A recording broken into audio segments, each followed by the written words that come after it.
യം ശൈവാः സമുപാസതേ ശിവ ഇതി ബ്രഹ്മേതി വേദാന്തിനോ ബൗദ്ധാ ബുദ്ധ ഇതി പ്രമാണപടവഃ കർത്തേതി നൈയായികാഃ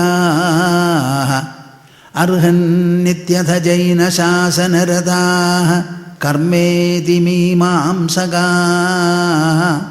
സോയം വോ വിദധാതു വാഞ്ചിതഫലം ത്രൈലോക്യനാഥോ ഹരിഃ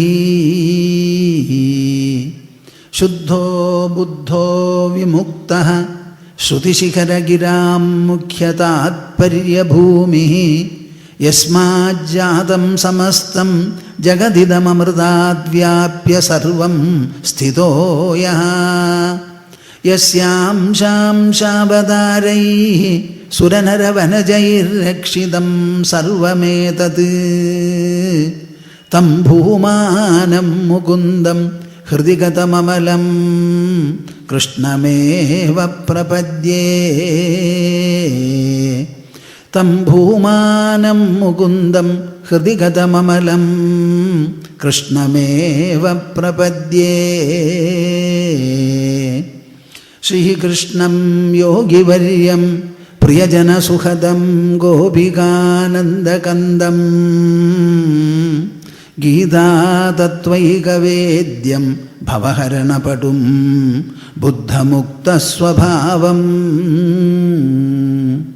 പാർത്ഥം ഖിന്നം പ്രപശ്യ സ്ഥിരമതിമകരോദാത്മതത്വോപദേശാത് യസ്സർവാത്മാ പ്രഭും തം സ്ഥിരസുഖനിലയം ഭക്തിവശ്യം സ്മരാമി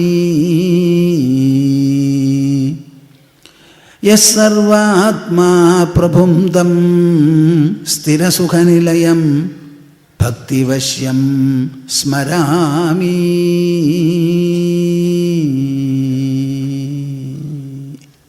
ഹരിഃ ഓം ഹരിഃ ഓം ഹരിഃ ഓം തത്സ്.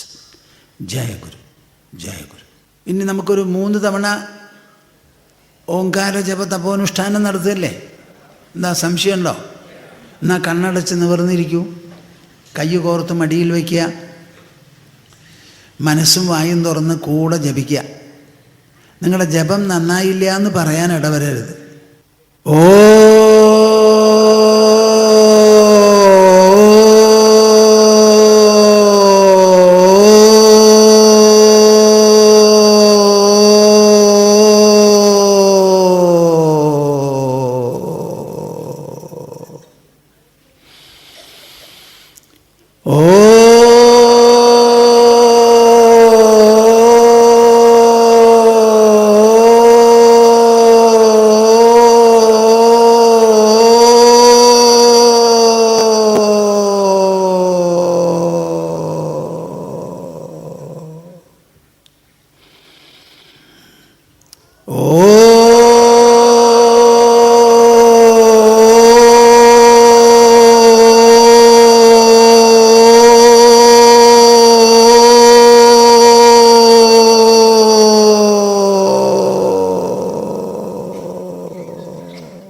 ഹരി ഓം തസ്. ജയ ഗുരു. 13ാമത്തെ ശ്രീമദ് ഭാഗവത തത്വസമീക്ഷാ സത്രം നൈമിഷാരണ്യത്തിൽ നടന്നുകൊണ്ടിരിക്കുകയാണ്. അതിൻ്റെ തത്വപ്രവചന പരമ്പരയുടെ ഭാഗം ഇതാ പരിസമാപിക്കുകയാണ്. പരിസമാപന തത്വപ്രവചനമാണ് നാം ഇതാ നടത്താൻ പോകുന്നത്.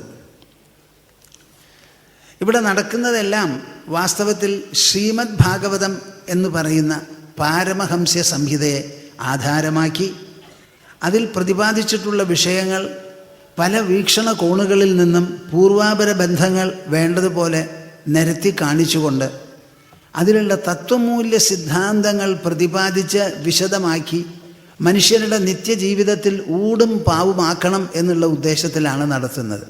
ഇതെല്ലാം ഒന്നുകൂടി സമ്പുഷ്ടമാകണം. പ്രേക്ഷകരിൽ പ്രത്യേകിച്ചും കൂടുതൽ താല്പര്യമുള്ളവർക്ക് ഇത് കേട്ട് അടുത്ത കൊല്ലം വരെ കാത്തിരിക്കാൻ പറ്റില്ല. കേട്ട കാര്യങ്ങൾ കുറച്ചും കൂടിയും നമുക്ക് സ്മരണയ്ക്ക് വിധേയമാവണം എന്ന് വിചാരിച്ചാണ് ശ്രീമദ് ഭാഗവതത്തിൻ്റെ തത്വമൂല്യ സിദ്ധാന്തങ്ങൾ എങ്ങനെ നമ്മുടെ ജീവിതത്തോടു കൂടി ബന്ധപ്പെടുന്നു, ഇണങ്ങണു എന്നുള്ളത് പ്രത്യേകം കാണിച്ചുകൊണ്ട് ഒരു മൂല്യനിർവചനത്തോടുകൂടി ആദ്യമേ മുതൽക്ക് സംഗ്രഹിച്ച് ശ്ലോകങ്ങൾ എഴുതി ഓരോ പുസ്തകമായി നാം എഴുതി പ്രസിദ്ധീകരിക്കുന്നത്. അതിൽ 13ാമത്തെ പുസ്തകമാണ് ഇക്കൊല്ലം എഴുതി പ്രസിദ്ധീകരിച്ചിട്ടുള്ളത്. ആ പുസ്തകങ്ങൾ വായിക്കുമ്പോൾ നിങ്ങൾക്ക് മനസ്സിലാകാം, കഴിഞ്ഞ 2-3 പുസ്തകങ്ങൾ ഏകാദശ സ്കന്ധത്തിൽ ഈശ്വരാനുഭവം രചിക്കുന്ന യോഗിവാണികൾ എന്ന പുസ്തകം നവയോഗി സംഭാഷണമാണ്. അത് കഴിഞ്ഞാൽ പിന്നെ കൃഷ്ണൻ സംസാരിച്ചു തുടങ്ങി, അങ്ങനെ മുന്നേറുകയാണ്. 18, 19, 20, 21 4 അധ്യായങ്ങളിൽ കൃഷ്ണൻ പറഞ്ഞ കാര്യങ്ങളാണ് 13ാമത്തെ പുസ്തകത്തിൽ.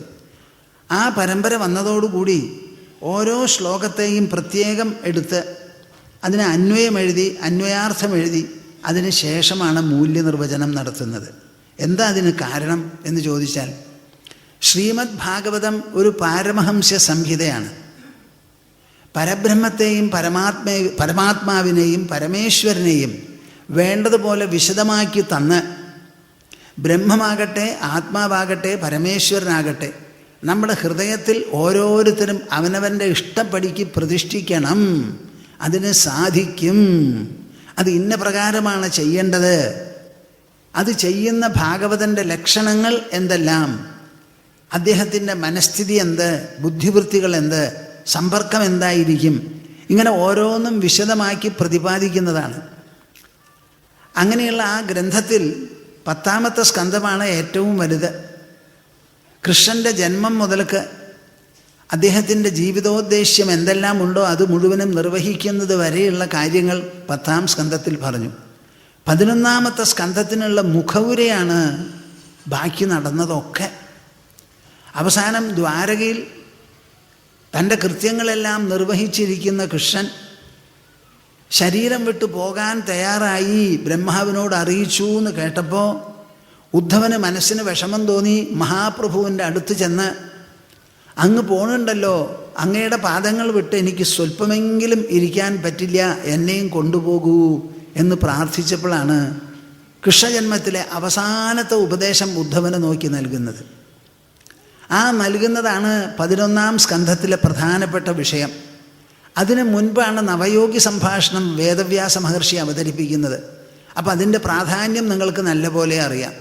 ഇത് രണ്ടും കൂടി ചേർന്നാൽ ഭഗവാൻ ആര്, ഭാഗവതൻ ആര്, ഈ ലോകമെന്ത്, ലോകത്തിൽ ഭാഗവതനായി ജീവിക്കാനുള്ള വഴി എന്ത്, ഭക്തി നമുക്ക് നേടിത്തരുന്ന സമ്പത്തോ നിധിയോ ഐശ്വര്യമോ അഭിവൃദ്ധിയോ സന്തുഷ്ടിയോ സൗഭാഗ്യമോ എന്താണ്, ഭക്തി വെറും ആശയമാണോ ആദർശമാണോ, അത് പ്രായോഗികമായ ഒരു സാക്ഷാത്കാരമോ, ഈ വക വിഷയങ്ങൾ മുഴുവനും പ്രതിപാദിക്കുന്നുണ്ട്. അത് മറ്റാരുമല്ല, കൃഷ്ണ പരമാത്മാവ് സ്വയം തൻ്റെ ഭക്തനെ നോക്കി പറഞ്ഞു കൊടുക്കുകയാണ്. അർജുനന് ഉപദേശിച്ചത് പടക്കളത്തിൽ നിന്ന് പടപൊരുതാനുള്ള ശക്തി വീണ്ടുകിട്ടാനും കൂസലില്ലാതെ തളരാതെ പടപൊരുതാനും വേണ്ടി കൊടുത്ത ഉപദേശമാണത്. ഇവിടെയോ തൻ്റെ ജീവിതത്തിൻ്റെ ഉദ്ദേശ്യം ലക്ഷ്യമൊക്കെ കഴിഞ്ഞു, ഇനി ഒന്നും ബാക്കിയില്ല, ഇനി ഒരാളെ കൂട്ടിക്കൊണ്ടുപോയി മരിക്കുക അത് സാധ്യമല്ല. അതുകൊണ്ട് ഞാൻ പോകുന്നതിന് മുൻപ് ഉദ്ധവ ദ്വാരക വിട്ടേക്കൂ, എന്നെയും വിട്ടേക്കൂ. നരനാരായണ പർവ്വതങ്ങൾക്കിടയിൽ ചെന്ന് അളകനന്ദയിൽ കുളിച്ചുകൊണ്ട് എന്നെ സ്മരിച്ച് എന്നെ മാത്രം എല്ലാ ദിക്കിൽ കണ്ടുകൊണ്ട് ശേഷം കാലം ജീവിക്കൂ. ശരീരം പ്രകൃത്യാ ഉണ്ടായതാണ്, കാലത്തിൻ്റെ ഗതിക്കനുസരിച്ച് അത് പ്രകൃത്യാ ഒരു സമയത്ത് വീണുകൊള്ളും, അതുവരെ ഇതാകട്ടെ ചര്യ എന്ന് പറഞ്ഞ് അയച്ചപ്പോൾ മനസ്സില്ലാ മനസ്സോടുകൂടി ഉദ്ധവൻ കൃഷ്ണൻ്റെ മെതിയടികൾ തലയിലെടുത്ത് വെച്ച് തിരിഞ്ഞു നോക്കി ഒലിക്കുന്ന കണ്ണുകളോടുകൂടി യാത്ര പറഞ്ഞങ്ങോട്ട് പോയി. ഇതാണ് അധ്യാത്മത്തിൻ്റെ മഹിമ. പടപൊരുതുന്നവനെ കൊണ്ട് പടപൊരുതിക്കാനും ലോകത്തിൽ നിന്ന് വിടവാങ്ങി പോകേണ്ടവന് ആ വിടവാങ്ങി പോകാൻ പോപ്പിക്കാനും എല്ലാറ്റിനും ഒരുപോലെ ഉതകുന്നതാണ്. നമ്മൾ അഗ്നി കൊണ്ട് പല കർമ്മങ്ങളും ചെയ്യും. നമുക്ക് വേണ്ട ഭക്ഷണ സാധനങ്ങൾ പാകം ചെയ്യും, ദുഷിച്ച സാധനങ്ങളൊക്കെ കത്തി എരിച്ച് ഭസ്മമാക്കി കളയും, സ്റ്റെറിലൈസ് ചെയ്യാൻ ഉപയോഗിക്കും. പലതരത്തിലുള്ളതാണ് അഗ്നിയുടെ പ്രയോഗം. അതുമാതിരി അധ്യാത്മം ആത്മവിദ്യ, ആത്മസമ്പത്ത് എന്ന് പറയുന്നത് നമ്മുടെ ജീവിതത്തിൽ സന്തത സഹചാരിയാണ്. എല്ലാ സമയത്തും നമുക്ക് ആവശ്യമുള്ളതും ഉപയുക്തവും. ഒരു കള്ളനെ നല്ലവനാക്കും, നല്ലവനെ കൂടുതൽ നന്മയണിയിക്കും. അവസാനം നന്മയെയും തിന്മയെയും അതിജീവിപ്പിച്ച് ഈശ്വര തുല്യനായ ലോകത്തെ അനുഗ്രഹിച്ചുകൊണ്ട് കഴിയാൻ പറ്റിയ തരത്തിലുള്ള ഒരു ധന്യാത്മാവാക്കി തീർക്കും.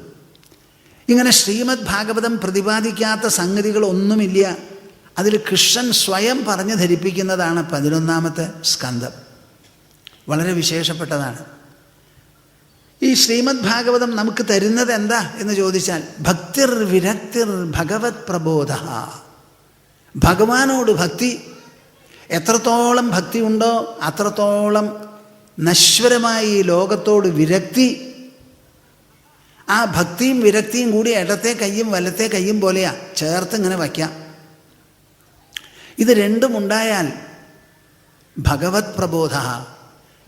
ആരോട് ഭക്തി തോന്നുന്നുവോ, ആര് രചിച്ച ലോകമാണോ ക്ഷരം നശ്വരമായിരിക്കുന്നത്, ആ ഭഗവാനെ നമുക്ക് ഉള്ളിൽ പിടിച്ചു കെട്ടി സാക്ഷാത്കരിച്ച് ഭഗവത് തന്മയോടുകൂടി ജീവിക്കാൻ നമുക്ക് സാധിക്കും. ഇത് ഏതുപോലെ എന്ന് ചോദിച്ചാൽ ഭാഗവതത്തിൻ്റെ ഭാഷയിൽ തുഷ്ടിഹി പുഷ്ടിഹി ക്ഷുതപായോനുഘാസം. നിങ്ങളെല്ലാവരും ഓർമ്മ വയ്ക്കേണ്ടതാണ്. വിശക്കുന്നവൻ ഊണ് കഴിക്കാണ്ടിരുന്ന് ആ വസ്തുക്കളെല്ലാം കൂടി ഒന്നിച്ച് ഊണ് കഴിക്കില്ല. ഓരോന്നും കൂട്ടിച്ചേർത്ത് ചോറും കറിയും എല്ലാം കൂട്ടി കുറേശ്ശെയായി ഇറക്കി ഓരോ ഉരുള വായിലിട്ട് കഴിക്കുക. അങ്ങനെ അനുഘാസം എന്ന് പറഞ്ഞാൽ ഓരോ ഉരുളയും അകത്ത് ചെല്ലുന്ന സമയത്ത് തുഷ്ടിഹി പുഷ്ടിഹി ക്ഷുതപായ, അതിലൊരു സന്തോഷം തോന്നും. എന്താ സന്തോഷം? രുചിയുള്ള ഭക്ഷണം വേണ്ടതുപോലെ മിക്സ് ചെയ്ത് കൂട്ടിക്കലർത്തി വായുടെ ഉള്ളിലിട്ട് ഇങ്ങനെ ചവയ്ക്കുക. 28 പല്ലുണ്ട്, അല്ലെങ്കിൽ 32 എണ്ണുണ്ട്. ആ 32 തവണ ചവയ്ക്കണം എന്നാണ് പറയുക. അങ്ങനെ ചവച്ചത് തന്നെ തൊണ്ടയുടെ ഉള്ളിൽ കൂടി ഇറങ്ങിപ്പോണം. അതുവരെ ചവയ്ക്കുമ്പോഴാണ് ഉമിനീരോടുകൂടി മിക്സ് ചെയ്ത് ആ സ്വാദും രുചിയും അനുഭവിക്കുന്നത് ഈ ചവയ്ക്കുമ്പോൾ മാത്രമാണ്. തൊണ്ടയ്ക്ക് കീഴിൽ പോയാൽ പിന്നെ രുചിയില്ല. വാരി വാരി പട്ടി തിന്നുന്ന മാതിരി തിന്നാൽ നന്നായിരിക്കില്ല. അങ്ങനെ ഓരോ ഉരുള ഉള്ളിലിട്ട് ചവച്ചിറക്കുക. ആ സമയത്താണ് തുഷ്ടിഹി. അത് ഉള്ളിൽ പോയാലോ പുഷ്ടിഹി, ശരീരത്തിന് പോഷണമായി. ക്ഷുതപായ, അത്രയും വിശപ്പ് മാറും ചെയ്യും. അങ്ങനെ ഓരോ ഉരുള കഴിക്കും തോറും 3 വിധത്തിലുള്ള അനുഭവം സമാന്തരമായി സമകാലീനമായി ഒരുമിച്ചുണ്ടാകുന്നത് പോലെ ഭക്തിർ വിരക്തിർ ഭഗവത് പ്രബോധ. ഭഗവാനോട് ഭക്തി, നശ്വരമായ ലോകത്തോട് വിരക്തി, ഭഗവത് സാക്ഷാത്കാരം ഉള്ളിൽ. അങ്ങനെ നിറഞ്ഞ് തുളുമ്പി അങ്ങനെ അങ്ങോട്ട് ലോകത്തിൽ ജീവിക്കാം. നിങ്ങളുടെ ശരീരത്തിലിരുന്നോട്ടെ, ഒരു വിരോധവുമില്ല. ഇങ്ങനെയുള്ള ശ്രീമദ് ഭാഗവതത്തിൽ എന്തെല്ലാം വിഷയങ്ങൾ ചർച്ച ചെയ്യണു എന്ന് ചോദിച്ചാൽ, നാം കാണുന്ന ലോകം, അതിൻ്റെ ഘടന, അതിനെ നിലനിർത്തുന്നതായ പ്രകൃതിഗതികളോ നിയമങ്ങളോ എന്തെങ്കിലുമുണ്ടോ, അത് നല്ല പോലെ വിശകലനം ചെയ്യുന്ന ഒരു റിസർച്ച് ചെയ്തിട്ടുള്ള ഗ്രന്ഥമാണ്, ശാസ്ത്രമാണ് ശ്രീമദ് ഭാഗവതം. അത് കഴിഞ്ഞാലോ ഈ ലോകത്തിനെ കാണുന്നതും ലോകത്തോടു കൂടി വ്യവഹരിക്കുന്നതും സമ്പർക്കം പുലർത്തുന്നതും ആരാ? മനുഷ്യരാശിയിൽപ്പെട്ട വ്യക്തി. ആ വ്യക്തി എന്ന് പറയുന്നത് ആരാ? മനുഷ്യൻ്റെ വ്യക്തിത്വം എന്താണ്? ആ വ്യക്തിത്വത്തിൽ ഈ തടിച്ചു കാണുന്ന ശരീരം ബാക്കിയുള്ളവർക്ക് കാണാനുള്ള ശരീരം മാത്രമേ ഉള്ളൂ? അതോ ഈ ശരീരത്തെ പോലും ഉണ്ടെന്ന് ഉണർന്ന് ശരീരത്തിൻ്റെ ഉള്ളിൽ സൂക്ഷ്മമായി കുടികൊള്ളുന്ന ചേതനാംശമായ അല്ലെങ്കിൽ ചേതനാമയമായ ഒരു ഭാഗമുണ്ടോ എന്ന് പരിശോധിച്ച് അതിൻ്റെ പ്രകടനമായ മനസ്സിനെയും ബുദ്ധിയെയും അഹങ്കാരത്തെയും വിശകലനം ചെയ്ത് മനസ്സിലാക്കി തരണു. ഇത് രണ്ടും കഴിഞ്ഞാൽ ഭാഗവതം ഒരു സ്റ്റെപ്പ് മുൻപിൽ പോയി പറയുകയാണ്, നിങ്ങൾ എൻ്റെ കൂടെയുണ്ടോ? എന്താ ഒരു സ്റ്റെപ്പ് കൂടുതൽ പോയി പറയുന്നത്? ലോകം എന്നൊന്ന് വേറെ നിങ്ങൾ കാണേണ്ട ആവശ്യമില്ല. നിങ്ങളുടെ വ്യക്തിത്വത്തിൽപ്പെട്ട മനസ്സാണ് ഈ ലോകത്തെ രചിക്കുന്നത്. മനസ്സ് തന്നെ രചിച്ചതാണ് ശരീരം. നമ്മുടെ ശരീരം രചിച്ചത് ഈ ലോകത്തിലുള്ള പഞ്ചഭൂതങ്ങളല്ല. അമ്മയുടെ ഗർഭത്തിൽ പ്രവേശിച്ച ശേഷം ആ ഗർഭസ്ഥ ശിശു ഉണ്ടല്ലോ, അത് വളരുന്നത് അതിൻ്റെ ഉള്ളിലുള്ള ശക്തി കൊണ്ടാണ്. അതിന് അമ്മ ഒന്നും കൊടുക്കണില്ല. അമ്മ കഴിക്കുന്ന ഭക്ഷണം ആമാശയത്തിലേക്ക് പോയി അങ്ങനെ ദഹിച്ച് രക്തമായി തീരുന്നേ ഉള്ളൂ. ഗർഭസ്ഥ ശിശുവിന് ഒന്നും കിട്ടാനില്ല. അമ്മയുടെ രക്തത്തിൽ നിന്നുള്ള അംശങ്ങൾ ആ ശിശു സ്വന്തം ആഹാരമായി എടുത്ത് താൻ തന്നെ ഉണ്ടാക്കി തീർത്തതാണ് നമ്മുടെ കണ്ണ്. നമ്മുടെ മൂക്ക്, നമ്മുടെ ചെവി, നമ്മുടെ കാല്, നമ്മുടെ കയ്യ്, നമ്മുടെ നാവ്, നമുക്കുണ്ടാകാൻ പോകുന്ന പല്ല്, ഇതൊക്കെ ആ ശരീരത്തിൻ്റെ തന്നെ ഉള്ളിലുള്ള ശക്തി രചിക്കുന്നതാണ്. അങ്ങനെ രചിച്ചിട്ടുള്ള 5 ഇന്ദ്രിയങ്ങൾ വിടർത്തി അങ്ങോട്ട് നോക്കുമ്പോഴാണ് ഈ പാഞ്ചഭൗതിക ലോകം ദൃശ്യമാകുന്നത്. നാം വിട്ട് ഒരു ലോകമില്ല, നമ്മുടെ ഇന്ദ്രിയങ്ങളെ വിട്ട് ഒരു ലോക ദൃശ്യമില്ല. ഈ ദൃശ്യം മുഴുവൻ ഇന്ദ്രിയങ്ങൾ രചിച്ച് നിറം പിടിപ്പിച്ച് തരംതിരിക്കുന്നതാണ്. നമുക്ക് 5 ഇന്ദ്രിയങ്ങൾ ഉള്ളത് കൊണ്ട് ഈ ലോകവസ്തുക്കൾ മുഴുവൻ 5ആയി തീരുന്നു. എന്താ ഈ 5? ശബ്ദം, സ്പർശം, രസം, രൂപം, ഗന്ധം എന്ന് പറയുന്ന 5. ഇവിടെ അനേകം കോടി വസ്തുക്കൾ ഉണ്ടായിക്കോട്ടെ, ആ വസ്തുക്കളോടുകൂടി നാം സംസർഗം പുലർത്തുന്ന സമയത്ത് ആ കോടാനുകോടി വസ്തുക്കൾ നമ്മുടെ അനുഭവവേളയിൽ ശബ്ദസ്പർശ രസരൂപഗന്ധം എന്ന് പറയുന്ന 5 എണ്ണമായി കുറയുന്നു. ആ 5 എണ്ണം മനസ്ഥലത്തിൽ ചെല്ലുമ്പോൾ അതെന്താവുന്നു? 5ഉം പോയി സുഖം ദുഃഖം എന്ന് പറയുന്ന 2 എണ്ണം മാത്രമായി തീരുന്നു. ആ സുഖദുഃഖങ്ങൾ മനസ്സ് രചിക്കുന്നതും എപ്പോഴുമില്ല. എങ്ങനെ നാം ഉണർന്നിരുന്ന് ലോകവസ്തുക്കളുമായി സമ്പർക്കം ഇന്ദ്രിയങ്ങൾ മൂലം നടത്തുന്നുവോ, അതേമാതിരി ഈ ഇന്ദ്രിയങ്ങളിൽ നിന്ന് വേറിട്ട് പിൻവലിഞ്ഞ് മനസ്സ് ഉറക്കത്തിൽ അങ്ങോട്ട് ലയിച്ച് തന്നെത്താനെ കിടക്കുന്നു. ആ സമയത്ത് സുഖവും ദുഃഖവും പോയി. നിങ്ങൾ എന്നോട് പറയൂ ഈ 5 എണ്ണം ഉണ്ടാക്കിയത് ലോകമോ അതോ നമ്മുടെ ഇന്ദ്രിയങ്ങളോ? നമ്മുടെ ഇന്ദ്രിയങ്ങളാണ് ഈ ലോകമുണ്ടെന്ന് പറഞ്ഞതും 5ആക്കി തീർത്തതും. ആ ഇന്ദ്രിയങ്ങളെ പ്രവർത്തിപ്പിച്ച മനസ്സ് പറയണു ഈ 5 എണ്ണത്തിൽ നിന്ന് തനിക്ക് ഉണ്ടാകാൻ പോകുന്ന അനുഭവം സുഖം ദുഃഖം എന്ന് പറഞ്ഞ 2, ആ 2ഉം എൻ്റെ സൃഷ്ടിയാണ് മനുഷ്യ. ഞാനിതാ 2നെയും മാച്ച് തേച്ച് സുഖമായിട്ട് കിടന്നുറങ്ങണു. അപ്പം ഈ ലോകത്തിൻ്റെ ഉത്പത്തി എവിടെയെന്ന് നിങ്ങൾ പറയും ബുദ്ധിയുള്ളവർ? എവിടെയാണ് ഈ ലോകത്തിൻ്റെ ഉത്പത്തി നടക്കുന്നത്? നമ്മുടെ മനസ്സ് ഇന്ദ്രിയങ്ങൾ രചിച്ച് ഇന്ദ്രിയങ്ങളിലൂടെ ലോകസമ്പർക്കം നടത്തി ആ സമ്പർക്കങ്ങളെ 5ആക്കി തിരിച്ച് 5നെ 2ആക്കി 2നെയും മാച്ച് ഒന്നും അറിയാതെ കിടന്നുറങ്ങണു. ആമ 4 കാലും വലിച്ച് ഉള്ളിലൊതുങ്ങുന്ന മാതിരി. അപ്പം ഈ ലോകം എന്നൊന്ന് നിങ്ങളെ വിട്ട് വേറെ ഉണ്ടോ എന്നാണ് ശ്രീമദ് ഭാഗവതം ചോദിക്കുന്നത്. തത് കർമ്മസങ്കല്പ വികൽപകം മനഃ തതോ നിരുന്ധ്യാത് അഭയം തതസ്യാത്. മനസ്സാണ് സർവകാരണം, സർവസൃഷ്ടി ഹേതു. ഈ മനസ്സ് നിങ്ങളുടെ ഉള്ളിൽ ഒറ്റയ്ക്കൊറ്റയ്ക്ക് സ്ഥിതി ചെയ്യുന്നതാണ്. നിങ്ങളുടെ മനസ്സിനെ വേറൊരാൾക്ക് കൈകാര്യം ചെയ്യാൻ പറ്റില്ല, സ്പർശിക്കാൻ പറ്റില്ല. അത് നിങ്ങളുടെ സ്വന്തം സ്വത്താണ്. നിങ്ങൾ ഉപയോഗിച്ചാലേ ഉള്ളൂ, തിരുത്തിയാലേ ഉള്ളൂ, നന്നാക്കിയാലേ ഉള്ളൂ. നന്നാക്കാനുള്ള സ്വാതന്ത്ര്യം നിങ്ങൾക്കുണ്ട്, പൗരുഷം നിങ്ങൾക്കുണ്ട്, ഇച്ഛാശക്തി നിങ്ങൾക്കുണ്ട്. അതുപയോഗിച്ച് മനസ്സിനെ പവിത്രമാക്കൂ. ആ പവിത്രതയ്ക്ക് സഹായിക്കുന്നതാണ് ഭഗവത് ഭക്തി. ഭഗവാൻ എന്നത് മനുഷ്യ മനസ്സിൻ്റെ സങ്കല്പമാണ്. ആ സങ്കല്പം കൊണ്ട് മനസ്സിനാണ് ധന്യത, മനസ്സിനാണ് നേട്ടം, മനസ്സിനാണ് നന്മ. ഉണ്ടാക്കുന്നത് മനസ്സ്, നന്നാക്കുന്നത് മനസ്സ്, ഇല്ലാതാക്കുന്നത് മനസ്സ്, ചീത്തയാക്കുന്നത് മനസ്സ്. മനസ്സാണ് സർവസ്വം. മനോമയം മനോമയം മനോമയം വിദ്ധിമായ മനോമയം. ഇതാണ് ശ്രീമദ് ഭാഗവതം പറയുന്നത്. ഓരോ വ്യക്തിയെയും മനസ്വിയായി മഹാത്മാവായി ഉൾ തേജസ്സിൽ മുഖ്യങ്ങടെടുക്കുകയാണ് ശ്രീമദ് ഭാഗവതം. ആ ഭാഗവതത്തിൻ്റെ തുടക്കത്തിൽ തന്നെ പറയുന്നത് എന്താ? വദന്തി തത്വവിദഃ തത്വം യജ്ഞാനമദ്വയം ബ്രഹ്മേതി പരമാത്മേതി ഭഗവാനിതി ശബ്ദതേ. എന്താണ് ഈ ലോകത്തിൽ? ശാസ്ത്രങ്ങൾ അനവധിയുണ്ട്. ഇതെല്ലാം കൂടി എന്താണ് എസൻസ്, ഇതിൻ്റെ കാമ്പും കഴുമ്പും എന്ന് ചോദിച്ചപ്പോൾ സൂതൻ പ്രബുദ്ധമായ ഒരു സദസ്സിനോട് പറഞ്ഞതാണ്. അറിവുള്ളവർ പറയുന്നു അത് അദ്വയമായ ജ്ഞാനമാണെന്ന്. എന്താ പറഞ്ഞത്? പ്രജ്ഞാനം ബ്രഹ്മ എന്നാണ് വേദത്തിൻ്റെ പരാമർശം. ബ്രഹ്മം എന്ന് പറയുന്നത് പ്രജ്ഞാനമാണ്. ജ്ഞാനം എന്ന് പറയുമ്പോൾ അത് മനുഷ്യരാശിയിൽ മാത്രമേ ലഭ്യമുള്ളൂ. ജ്ഞാനം എന്നത് എന്താണെന്ന് അറിഞ്ഞ് ആ അറിവ് എന്ന് പറയുന്ന ഒരു പ്രക്രിയയിലൂടെ അറിവ് തന്നെ എന്താണെന്നും അറിവിൻ്റെ ഉറവിടം സ്രോതസ് എന്താണെന്നും കണ്ടുപിടിക്കാൻ മനുഷ്യ ശരീരത്തിൻ്റെ ഉള്ളിൽ മനുഷ്യന് മാത്രമേ പറ്റൂ. പുലിക്ക് പറ്റില്ല, ആനയ്ക്ക് പറ്റില്ല, കണ്ടാമൃഗത്തിന് പറ്റില്ല, തിമിംഗലത്തിന് പറ്റില്ല. മനുഷ്യ ശരീരത്തിൽ മാത്രമേ അത് സാധ്യമാകൂ. അത്രമാം മാർഗയന്ത്യദ്ധ യുക്താ ഹേതുഭിരീശ്വരം ഗൃഹ്യമാണൈർ ഗുണൈർ ലിംഗൈ അഗ്രാഹ്യമനുമാനതഃ. കൃഷ്ണൻ തുടക്കത്തിൽ തന്നെ ഉദ്ധവനോട് പറയുകയാണ്, അനവധി ശരീരങ്ങൾ ഞാൻ സൃഷ്ടിച്ചു. കാലില്ലാത്തത് ഒറ്റക്കാല്, ഇരട്ടക്കാല്, മുക്കാല്, നാക്കാല്, അനവധി കാല്. ഇതുകൊണ്ടൊന്നും എനിക്ക് തൃപ്തി ഉണ്ടായില്ല. ആ 2 കാല് മനുഷ്യനെ സൃഷ്ടിച്ചപ്പോൾ എനിക്ക് സന്തോഷവും സാഫല്യവും തോന്നി. കാരണം ഈ ശരീരത്തിൻ്റെ ഉള്ളിൽ മാം മാർഗയന്ത്യദ്ധ. കേൾക്കുന്നുണ്ടോ പ്രേക്ഷകരെ? എന്നെ അന്വേഷിച്ച് കണ്ടുപിടിക്കാൻ സാധിക്കും.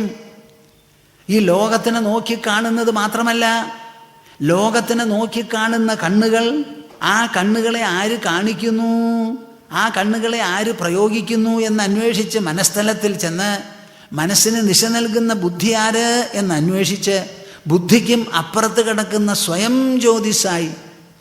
ജ്യോതിസായി സ്വാത്മപ്രഭയോടുകൂടി മങ്ങാതെ കഴിഞ്ഞുകൂടുന്ന ആ ആത്മതലമുണ്ടല്ലോ, അവിടെ എത്തുമ്പോൾ എല്ലാറ്റിൻ്റെയും സ്രോതസ്സ് നമുക്ക് പിടിപെടും. അങ്ങനെ ഒരു അന്വേഷണം മനുഷ്യ ശരീരത്തിൽ മാത്രമേ നടത്താൻ പറ്റുള്ളൂ. അത് വന്നപ്പോൾ എനിക്ക് തൃപ്തിയായി, ഞാൻ സൃഷ്ടി നിർത്തിയെന്ന്. പ്രജ്ഞാനം ബ്രഹ്മ. ബ്രഹ്മം എന്ന് പറയുന്നത് ദ്രവ്യമല്ല, ഊർജമല്ല. അത് ഉണർവാണ്, ബോധമാണ്, ശുദ്ധബോധമാണ്. ആ ശുദ്ധബോധമാണ് മനുഷ്യൻ്റെ സത്ത, മനുഷ്യൻ്റെ അസ്മിത, മനുഷ്യൻ്റെ സ്വത്വം. താൻ താൻ, ഞാൻ ഞാൻ, നീ നീ, അവൻ അവൻ, ഇവൾ ഇവർ എന്നിങ്ങനെ പരാമർശിക്കുന്നുണ്ടല്ലോ സർവനാമ ശബ്ദങ്ങൾ കൊണ്ട്.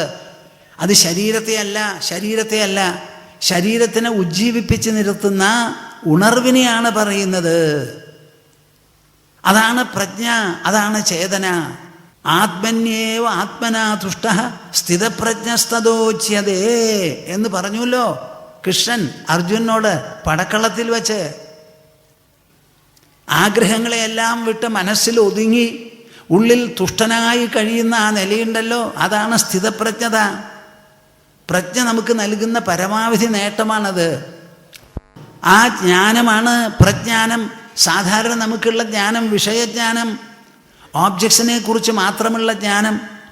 ആ ജ്ഞാനം ഉണ്ടാവുന്നത് സബ്ജക്റ്റ് തലത്തിലാണെന്ന് മനസ്സിലാക്കി എന്താണ് ഈ ജ്ഞാനം ഉണർത്തുന്നത്, എന്തിൻ്റെ കണികയോ സ്ഫുരണമോ ആണ് ഈ ജ്ഞാനം എന്ന് മനസ്സിലാക്കി ഉണർവിൻ്റെ കോശത്തിലിറങ്ങി അതിൻ്റെ അടിത്തട്ടിൽ ചെന്ന് അതിൻ്റെ സ്രോതസ്സ് കണ്ടുപിടിക്കുമ്പോൾ പ്രജ്ഞാനമായി. ആ പ്രജ്ഞാനമാണ് ബ്രഹ്മം. ആ പ്രജ്ഞാനം അദ്വയമാകുമ്പോഴാണ് പരമസത്യമായി തീരുന്നത്. ആ അദ്വയജ്ഞാനത്തെയാണ് ബ്രഹ്മേതി പരമാത്മേതി, അതിനെയാണ് പരബ്രഹ്മം എന്ന വാക്കുകൊണ്ട് വേദോപനിഷത്തുകൾ സൂചിപ്പിക്കുന്നത്. പരമാത്മേതി, ആത്മാ എന്ന് പറയുന്നതും അത് തന്നെ, ഭഗവാൻ എന്ന് പറയുന്നതും അത് തന്നെ. ഇപ്പം ഭഗവാൻ എന്താണെന്ന് മനസ്സിലായോ? കൊട്ടത്തേങ്ങ? അത് പർവ്വതമാണോ, സമുദ്രമാണോ, ആകാശമാണോ, മേഘമാണോ, വിദ്യുത് ശക്തിയാണോ, ഇലക്ട്രോ മാഗ്നറ്റിക് വേവ് ആണോ, ന്യൂക്ലിയർ പവറാണോ? അല്ല, പ്രജ്ഞാനം. വദന്തി തത്തത്വവിദഃ തത്വം യജ്ഞാനമദ്വയം ബ്രഹ്മേതി പരമാത്മേതി ഭഗവാനിതി ശബ്ദതേ. ഇതാണ് ജ്ഞാനം, ഇതാണ് ഭഗവാൻ. ഇനി മിണ്ടരുത്. ഭഗവാൻ എന്താണെന്ന് പറഞ്ഞ് നിങ്ങൾ ഒരൊറ്റ ആൾ ഓടരുത്.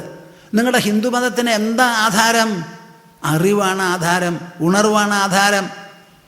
ഞാൻ ഞാൻ എന്ന വാക്കുകൊണ്ട് സൂചിപ്പിക്കുന്ന പരമാത്മാവാണ് ആധാരം. അനിഷേധ്യമായി എല്ലാവരിലും നിലകൊള്ളുന്നു, നിഷേധിക്കുന്നവനിൽ പോലും നിലനിൽക്കുന്ന ജ്ഞാനാണത് എന്ന് ഉറക്കെ സധീരം നിങ്ങൾ പ്രഖ്യാപിക്കണം, എല്ലാവരോടും പറയണം. ഈ നൈമിഷാരണ്യം നിങ്ങൾക്ക് തരുന്ന അവകാശമാണത്, അധികാരമാണത്, പൈതൃകമാണത്. ഈ അറിവിനെ നമ്മൾ എങ്ങനെ പ്രയോഗിക്കണം എന്നുള്ളതാണ്. ആ പ്രയോഗ കാര്യത്തിൽ ശ്രീമദ് ഭാഗവതം നമ്മുടെ മുൻപിൽ 3 കുട്ടികളെയാണ് അവതരിപ്പിക്കുന്നത്. ആദ്യത്തെ കുട്ടിയാണ് ശൃംഗി, ശമീക മഹർഷിയുടെ മകൻ. പരീക്ഷിത്ത് മഹാരാജാവ് വേട്ടയാടി ക്ഷീണിച്ചു, ദാഹം പെട്ടു. ദാഹം തീർക്കാൻ വെള്ളം വേണമല്ലോ, കോലോത്തേക്ക് പോകാൻ പറ്റില്ല. അടുത്തൊരു കുടീരം കണ്ടു. അപ്പോൾ അവിടെ വളരെ പ്രതീക്ഷയോടുകൂടി ചെന്നു. ചെന്ന സമയത്ത് താൻ മഹാരാജാവാണെന്നൊരു ഹുങ്കുണ്ട് കയ്യിൽ. കാര്യം ദാഹം കൊണ്ട് അവിടെ പോയതാ, അല്ലെങ്കിൽ ഉണ്ടോ? മഹാരാജാവ് കുടീരത്തിൽ പോണു. അവിടെ ചെന്നപ്പോൾ വേഗം കിട്ടും വെള്ളം എന്നാ വിചാരിച്ച് ശമീക മഹർഷി കണ്ണടച്ചിരിക്കുക. ഉടനെ മഹാരാജാവ് എന്ത് വേണം? അവിടെ നമസ്കരിച്ച് സാധിച്ചാൽ കുറച്ച് നേരം നിൽക്കുക, ഇല്ലെങ്കിൽ വെള്ളം വേറെ അന്വേഷിക്കുക. അതല്ല മഹാരാജാവിന് തോന്നിയത്. തൻ്റെ ദേഹം രചിത്ത ദാഹമുണ്ടല്ലോ, വയറ്, അതിന് മനസ്സ് അടിമപ്പെട്ടു, പ്രക്ഷുബ്ധനായി. ഉടനെ പുറത്തു പോയി ഒരു പാമ്പ് കണ്ടു, ചെത്ത് കിടക്കണം. വില്ലിൻ്റെ തുമ്പിൽ കൊണ്ടുവന്ന് കഴുത്തിൽ അങ്ങോട്ട് ഇട്ടു. ഇദ്ദേഹം വാസ്തവത്തിൽ ധ്യാനിക്കുകയാണോ? ഉള്ളിലെ ഉണർവിൽ മഗ്നനാണോ? ഇത് സമാധിയാണോ അതോ കാപട്യമോ പ്രദർശനമോ എന്ന് നോക്കട്ടെ എന്ന് പറഞ്ഞിട്ട് ആ പാമ്പിനെ കൊണ്ടിട്ട് എന്നിട്ട് പുറത്തു പോയി. അപ്പോഴേക്കൊക്കെ മനസ്സിന് ദാഹം വലിയ വിഷമായി. ഈ വർത്തമാനം അറിഞ്ഞ ഉടനെ മഹർഷിപുത്രൻ എന്ത് ചെയ്തു? എൻ്റെ അച്ഛൻ കണ്ണടച്ച് ധ്യാനത്തിലിരുന്നു. ഒരു കുടീരം ഉണ്ടാക്കിയത് തന്നെ നിശ്ചലമായി ധ്യാനമഗ്ന ആവാൻ വേണ്ടിയിട്ടാണ്. അവിടെ മഹാരാജാവല്ല, ആര് തന്നെ വന്നാലും നമ്മളത് കാത്തിരിക്കുക. മഹാരാജാവിന് ദാഹിക്കുകയോ, വേട്ടയാടാൻ വന്നിട്ടുണ്ടോ, എപ്പോഴാണ് വരിക, വെള്ളം കൊടുക്കുക, ഇതൊക്കെ ഹോട്ടൽ നടത്തുന്നവരുടെ ജോലിയാണ്, മഹർഷിമാരുടെ ജോലിയല്ലാതെ. അവർ കുടീരം കെട്ടിയിരിക്കുന്നത് ആരോടും ഒരു സൊല്ലയ്ക്കും പോണ്ടെന്ന് പറഞ്ഞ് ഒതുങ്ങിയിരുന്നതാണ്. ആ ഒതുങ്ങിയിരുന്നതൊക്കെ ചെയ്ത് അവർ സമാധാനമായിട്ടിരിക്കുന്നു. അപ്പോൾ ഒരു കുടീരത്തിൻ്റെ മഹിമ ഒരു തപസ്വിയാണ്, തപസ്വിയുടെ മഹിമ ധ്യാനമഗ്നതയാണ്. അതിലിപ്പോൾ എന്താ തെറ്റ്? അവിടെ കൊണ്ടുപോയി ഒരു പാമ്പിനെ ഇട്ടുപോയില്ലോ. ഇതെന്ത് ധിക്കാരാ! ഈ ക്ഷത്രിയന്മാർക്ക് ഹസ്തബലം ശസ്ത്രബലം ഒന്നൊന്നുണ്ട്. അത് വിചാരിച്ച എല്ലാവരും മീശ മുറുക്കിയാ പേടിക്കുന്ന അവരുടെ വിചാരം. ഞങ്ങളെപ്പോലെ ചില തപസ്വികളും തപസ്വിപുത്രന്മാരും ഉണ്ടെന്ന് അവരറിയണില്ല, അറിയിപ്പിച്ചു കളയാം എന്ന് പറഞ്ഞ് നദിയിലിറങ്ങി കയ്യിൽ കുറച്ച് വെള്ളമെടുത്ത് ഒരു ശാപം. ഏത് കരങ്ങളാണോ എൻ്റെ അച്ഛൻ്റെ കഴുത്തിൽ ധ്യാനമഗ്നനായിരിക്കുന്ന വേളയിൽ അദ്ദേഹം ചെത്ത പാമ്പിനെ കൊണ്ടിട്ടത്, ആ ആളെ ജീവനുള്ള പാമ്പ് സർപ്പം 7-ാം ദിവസം വന്ന് കടിച്ച് ആ കടിത്തിയിൽ നിന്ന് ഉണരുന്ന അഗ്നിയിൽ വെണ്ണീറായി പോകട്ടെ അവൻ്റെ ശരീരം എന്ന്. ഇതൊക്കെ നിങ്ങൾ കേൾക്കും. ഭാഗവതത്തിന് പറയാനുള്ളത് അതല്ല. ഇതൊക്കെ സാധാരണ എല്ലാവരും ചെയ്യുന്നതാണ്. രാജാവിന് ഇക്കണ്ട ക്ഷോഭമാകാം എന്നുണ്ടെങ്കിൽ അതിനേക്കാൾ എത്രയോ മേലെയാണ് ആ കുട്ടിയുടെ മനസ്സിൽ ആളിക്കത്തുന്ന വിക്ഷുബ്ധത. ഇത് സഹജമാണ്. ഇതങ്ങോട്ട് കഴിഞ്ഞ് കുട്ടി അച്ഛൻ്റെ അടുത്ത് വരുമ്പോഴേക്കും അച്ഛൻ കഴുത്തിലുള്ള പാമ്പെടുത്ത് മാറ്റി. അതെന്താ നോക്കിയപ്പോൾ ഒരു സാധനം മാറ്റിയിട്ടു. അത് മാറ്റിയിട്ടിട്ട് ഓടിക്കതച്ച് മകൻ വന്ന് വർത്തമാനം പറഞ്ഞപ്പോൾ ആ കുട്ടി അങ്ങോട്ട് പറയുകയാണ്, എൻ്റെ പൊന്നു മോനെ, നീ ചെയ്തത് എന്താ? ആരോ എന്തോ ഒരു ചെത്ത പാമ്പിനെ കൊണ്ടിട്ടു അത്രേ. അദ്ദേഹം കൊണ്ടിട്ടു, ഞാൻ എടുത്തുവിട്ടു, കഴിഞ്ഞു ആ ചാപ്റ്റർ. അതിനെപ്പറ്റി പിന്നെ ചിന്തിക്കാനേ ഇല്ല. നീ അതിൻ്റെ പേരിൽ ആ ആളെ എങ്ങനെ ഒരു ശാപം കൊടുത്ത് ശപിച്ചുല്ലോപ്പാ. ചെയ്ത തെറ്റ് വളരെ നിസ്സാരം, നീ ശപിച്ചതോ പടുകൂറ്റൻ ശാപം. ഇതൊരിക്കലും ചെയ്യാൻ പാടില്ലാത്തതായിരുന്നു എന്ന് പറഞ്ഞ് ഭാഗവതം പരാമർശിക്കുന്ന സത്യമോ മൂല്യമോ തത്വമോ സിദ്ധാന്തമോ എന്ത്, അത് പ്രായോഗികമായി അവതരിപ്പിക്കുന്നു. പ്രായശസാധവോ ലോകേ പരൈർദ്വന്ദ്വേഷു യോജിതാഃ നവ്യഥന്തി ന ഹൃഷ്യന്തി യഥാ ആത്മാ അഗുണാശ്രയഃ. എൻ്റെ പൊന്നുമോനെ, നീ ആരുടെ മകനാ? ശമീകൻ്റെ മകൻ. ശമീകൻ ആരാ? തപസ്വിയാണ്. ആ തപസ്വി എന്താ ചെയ്തുകൊണ്ടിരുന്നേ? ധ്യാനിച്ചു കൊണ്ടിരുന്നു. എന്തിനാ ധ്യാനം? ആത്മലയത്തിനു വേണ്ടി. അപ്പം നമ്മളൊക്കെ ഈ അധ്യാത്മ പൈതൃകമുള്ളവരാണ്, അതിനെ ഉയർത്തിപ്പിടിക്കേണ്ടവരാണ്. നമ്മൾക്ക് സാധാരണ പ്രാപഞ്ചികന്മാരുടെ വിക്ഷോഭം നമുക്കുണ്ടാവരുത്. അദ്ദേഹം പ്രപഞ്ചത്തിൽ സാധാരണക്കാർ പ്രവർത്തിക്കുന്നത് പോലെ മനസ്സിൻ്റെ വിക്ഷോഭത്തിന് വിധേയനായി. ദാഹം വയറ് ജനിപ്പിച്ചു, മനസ്സതിന് കീഴടങ്ങി. എന്നിട്ട് ചെയ്തതോ ഒരു ചെത്ത പാമ്പിനെ കൊണ്ടിട്ടത്, ജീവനുള്ള പാമ്പിനെ കൊണ്ടിട്ടില്ല. അത് അതിൻ്റെ പാട്ടിൽ കഴിഞ്ഞു. വില്ലും അറിയാത്തത്, പാമ്പിൻ്റെ ജഡവും അറിയാത്തത്, അദ്ദേഹത്തിൻ്റെ കൈ പോലും അറിയാതെ മനസ്സിൽ മാത്രം നടന്ന കോലാഹല. ഞാനത് എടുത്തിട്ടപ്പോൾ കഴിഞ്ഞില്ലേ അതിൻ്റെ കാര്യം? നീ അതിനിങ്ങനെ ഒരു ഊക്കൻ ശാപം ശപിച്ചത് നന്നായില്ലല്ലോ. നിനക്ക് നിൻ്റെ അച്ഛനെക്കുറിച്ച് കുറച്ചെങ്കിലും ഒരു സ്മരണ ഉണ്ടാവാമായിരുന്നില്ലേ? പ്രായശഃ സാധവോ ലോകേ. സാധുക്കൾ എന്ന് പറഞ്ഞാൽ സജ്ജനങ്ങൾ, മഹാത്മാക്കൾ. അവർ സാധാരണ ലോകത്തിൽ എങ്ങനെയാ? പരൈർദ്വന്ദ്വേഷു യോജിതാഃ. ബാക്കിയുള്ളവർ ഇങ്ങനെ കാമക്രോധങ്ങൾക്ക് വിധേയമായി പലതരത്തിലുള്ള നേട്ടത്തിനും കോട്ടത്തിനും കോപത്തിനും താപത്തിനും ദ്വേഷത്തിനും സ്നേഹത്തിനുമൊക്കെ വിധേയമാക്കി പെരുമാറുന്ന സമയത്ത് ന വ്യഥന്തി ന ഹൃഷ്യന്തി. അതിലവർ ഭാഗഭാക്കുകളായി. ക്രമത്തിലേറെ ദുഃഖിക്കുകയോ ക്രമത്തിലേറെ സുഖിക്കുകയോ സന്തോഷിക്കുകയോ ചെയ്യാറില്ല. എന്താ കാരണം? അവർ ആത്മലീനരാണ്, ആത്മമഗ്നരാണ്, ആത്മമനനം ചെയ്യുന്നവരാണ്. ആത്മാ സമമാണ്. ഒരാൾ പറയുന്നില്ലേ എനിക്ക് സുഖം എനിക്ക് ദുഃഖം, ഞാൻ സുഖി ഞാൻ ദുഃഖി എന്ന് പറയുമ്പോൾ ഞാൻ എങ്ങനെ സുഖിയോ അതുപോലെ ഞാൻ ദുഃഖിയുമാണ്. സുഖമുള്ള സമയത്ത് ഞാൻ സുഖമല്ലാതെ അത് അനുഭവിച്ചു കൊണ്ടിരുന്നു, ദുഃഖമുള്ള സമയത്ത് അതല്ലാതെ ഞാൻ അനുഭവിച്ചു കൊണ്ടിരുന്നു. അങ്ങനെ അനുഭവിയായ ഞാൻ സുഖദുഃഖങ്ങളിൽ നിന്ന് വേറിട്ടുള്ളവനാണ്. ഇങ്ങനെ സദാ ആത്മമനനം ചെയ്യുന്നവരാണ്. അതുകൊണ്ട് അവർക്ക് ഒരിക്കലുമില്ല ക്രമത്തിലധികം ദുഃഖം, ക്രമത്തിലധികം സന്തോഷം. അഗുണാശ്രയ ആത്മാ. കേൾക്കുന്നുണ്ടോ നിങ്ങൾ? ഒരു കുട്ടിയോട് അച്ഛൻ പറഞ്ഞു കൊടുക്കുന്നതാണിത്. ചെറുപ്പം മുതൽ ഭാഗവതത്തിൻ്റെ മൂല്യം എന്താണെന്ന് കണ്ടുപിടിക്കൂ. ഇവിടെ ശൃംഗിയെ നോക്കി പറഞ്ഞു കൊടുക്കണു. ആത്മാ നിർഗുണമാണ്, നിർഗുണമാണ്, നിർലിപ്തമാണ്. ആ ആത്മതത്വത്തെ മനനം ചെയ്യുന്നതാണ് മനുഷ്യൻ്റെ ധർമ്മം, മനുഷ്യൻ്റെ ഭക്തിയുടെ ധർമ്മം. അതുകൊണ്ടാണ് മനുഷ്യന് മേന്മ. പ്രപഞ്ചത്തെ കവച്ചു വയ്ക്കാൻ, താണ്ടിക്കിടക്കാൻ, ജയിക്കാൻ, പ്രപഞ്ചത്തിൻ്റെ കോലാഹലങ്ങളിൽ നൂലാമാലുകളിൽ മുഴുവനും നിർബാധിതനായിരുന്ന് വെള്ളത്തിൽ പൊന്തിക്കിടന്ന് നീന്തുന്നത് പോലെ നീന്തിക്കിടക്കാൻ, മനസ്സമുദ്രത്തിൽ നീന്തി അപകടം വരാതിരിക്കാനുള്ള വഴി ആത്മതത്വമനനം മാത്രമാണ്. എൻ്റെ പൊന്നുമോനെ, നീ ആ പാരമ്പര്യത്തിന് വിരോധമായി ചെയ്തല്ലോ എന്നിങ്ങനെ ഉപദേശിച്ചു. ഇതാണ് അധ്യാത്മം പ്രായോഗികമാക്കുക എന്ന് പറഞ്ഞാൽ. ഇവിടെ ചെയ്തതെന്താ? കൊടും പാപം, നിഷ്ഠുരത. ആ നിഷ്ഠുരതയെ കണ്ട മകൻ വളരെയധികം ബാധിതനായി, ലിപ്തനായി, ശപിക്കുക വരെ ചെയ്തു. പരീക്ഷിത്ത് ചെയ്തത് കേൾക്കണുണ്ടോ നിങ്ങൾ? പരീക്ഷിത്ത് ചെയ്തത് ശരീരം കൊണ്ടും ദേഹാംഗം കൊണ്ടുമുള്ള ഒരക്രമമാണ് ചെയ്തത്. മകൻ ചെയ്തതോ മനസ്സുകൊണ്ടുള്ള അക്രമം. ഏതാ മേലേന്ന് നിങ്ങൾ തന്നെ പറയൂ. പരീക്ഷിത്ത് ചെയ്തത് ശമീകൻ്റെ കൈകൾ കൊണ്ട് എടുത്തു മാറ്റിയപ്പോൾ തീർന്നു. ഈ കുട്ടിയുടെ ശാപം എങ്ങനെ തീരാനാ? അപ്പം ദേഹം കൊണ്ട് ചെയ്ത ഒരു തെറ്റിന് മനസ്സുകൊണ്ട് കൊടുകൊട്ടിയ പാപമാണ് ചെയ്തത്. ഇത് ശരിയല്ല എന്ന് അച്ഛൻ ഉപദേശിക്കുന്നു.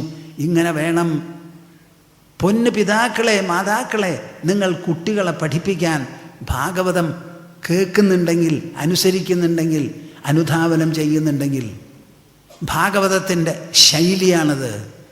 ഭാഗവതം അനുശാസിക്കുന്ന സൗശീല്യമാണിത്, സദാചാരമാണിത്, ജീവിത മൂല്യമാണിത്. ഒരാൾ ദേഷ്യപ്പെട്ടു, ഞാനപ്പോൾ കൂടുതൽ ഉച്ചത്തിൽ അങ്ങോട്ട് ദേഷ്യപ്പെട്ടു. ഒന്നാം വാക്കിന് ശുണ്ഠിയെടുക്കും, രണ്ടാം വാക്കിന് കേറിയടിക്കും. ഇതെങ്ങനെയാ അത് ശരിയാവുക? ഭാഗവതം പഠിപ്പിച്ചു കൊടുക്കുന്നതാ. അപ്പം ആ കുട്ടിയെ ഉപദേശിക്കാൻ അവിടെ ശമീക മഹർഷി ഉണ്ടായിരുന്നു. ഇനിയിപ്പോൾ 5 വയസ്സായ ധ്രുവനാണ് രണ്ടാമത്തെ കുട്ടി. അച്ഛൻ്റെ മടിയിലിരിക്കാൻ പോയപ്പോൾ ചിറ്റമ്മ പറയണു, ഇരിക്കരുത്, ഈ മടി നിനക്കുള്ളതല്ല. നിനക്ക് ഈ മടി കിട്ടണമെങ്കിൽ എൻ്റെ ഗർഭത്തിൽ രണ്ടാമത് പൂഴ്ന്ന് അവിടുന്ന് ജനിച്ചാലേ ഈ മടി കിട്ടുള്ളൂ. ഇത് കേട്ട ഉത്താനപാദൻ മഹാരാജാവ് മിണ്ടാൻ്റെ ഇരിക്കുന്നു, ഊമയെ പോലെ. അത് ശരിയല്ല എന്ന് പറഞ്ഞ് മകനെ ഇരുത്തുന്നില്ല. ഉത്തമനോ അപ്പുറത്ത് മടിയിലിരിക്കണമുണ്ട്. അത് കണ്ട് കരഞ്ഞ് സഹിക്കുവയ്യാതെ പോയി സുനീതി സമാധാനിപ്പിച്ച് മകനെ പറഞ്ഞയച്ചു. ഈ രാജധാനിയിൽ നിനക്ക് നീതി കിട്ടില്ല, അച്ഛൻ്റെ മടി കിട്ടില്ല. ഈ ലോകം മുഴുവൻ സംരക്ഷിക്കുന്ന ജഗത് പിതാവായ പരമകല്യാണനിധിയായ ശ്രീഹരി മഹാവിഷ്ണുവുണ്ട്. അദ്ദേഹത്തിൻ്റെ പാദം, അദ്ദേഹത്തിൻ്റെ മടി കിട്ടാൻ വേണ്ടി ഒറ്റയ്ക്ക് ഏകാഗിയായി ചെന്ന് മധുവനത്തിൽ തപസ് ചെയ്യ് എൻ്റെ പൊന്നുമോനെ എന്ന് പറഞ്ഞ് അനുഗ്രഹിച്ചങ്ങടയച്ചു. ഭക്തജനങ്ങളായ മാതാക്കളെ, നിങ്ങളെ കൊണ്ടിത് സാധിക്കുമോ എന്ന് ചോദിക്കുകയാണ് വേദവ്യാസ മഹർഷി. സ്കൂൾ ബസ് 10 മിനിറ്റ് നേരം വയ്യ 200 ടെലിഫോൺ ചെയ്യും അവർ. ഇതാണ് നമ്മുടെ സംസ്കാരം. അപ്പോൾ ഭക്തിയൊക്കെ ക്ഷേത്രത്തിൽ നമ്മുടെ ഉള്ളിലില്ല. ഒരു സമാധാനം എന്ന് പറയുന്നത് നമുക്കില്ല.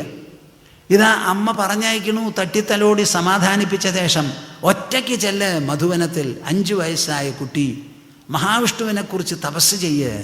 ആ മഹാവിഷ്ണു പ്രത്യക്ഷപ്പെടട്ടെ. ഈ രാജധാനിയിൽ ഞാൻ വേല പെണ്ണാണ്, എന്നെ രാജ്ഞിയെന്നോ ധർമ്മപത്നിയെന്നോ പറയാൻ നിൻ്റെ അച്ഛൻ കൂട്ടാക്കുന്നില്ല. ഇതൊരു വേറെ ഒരു ലോകമാണ്.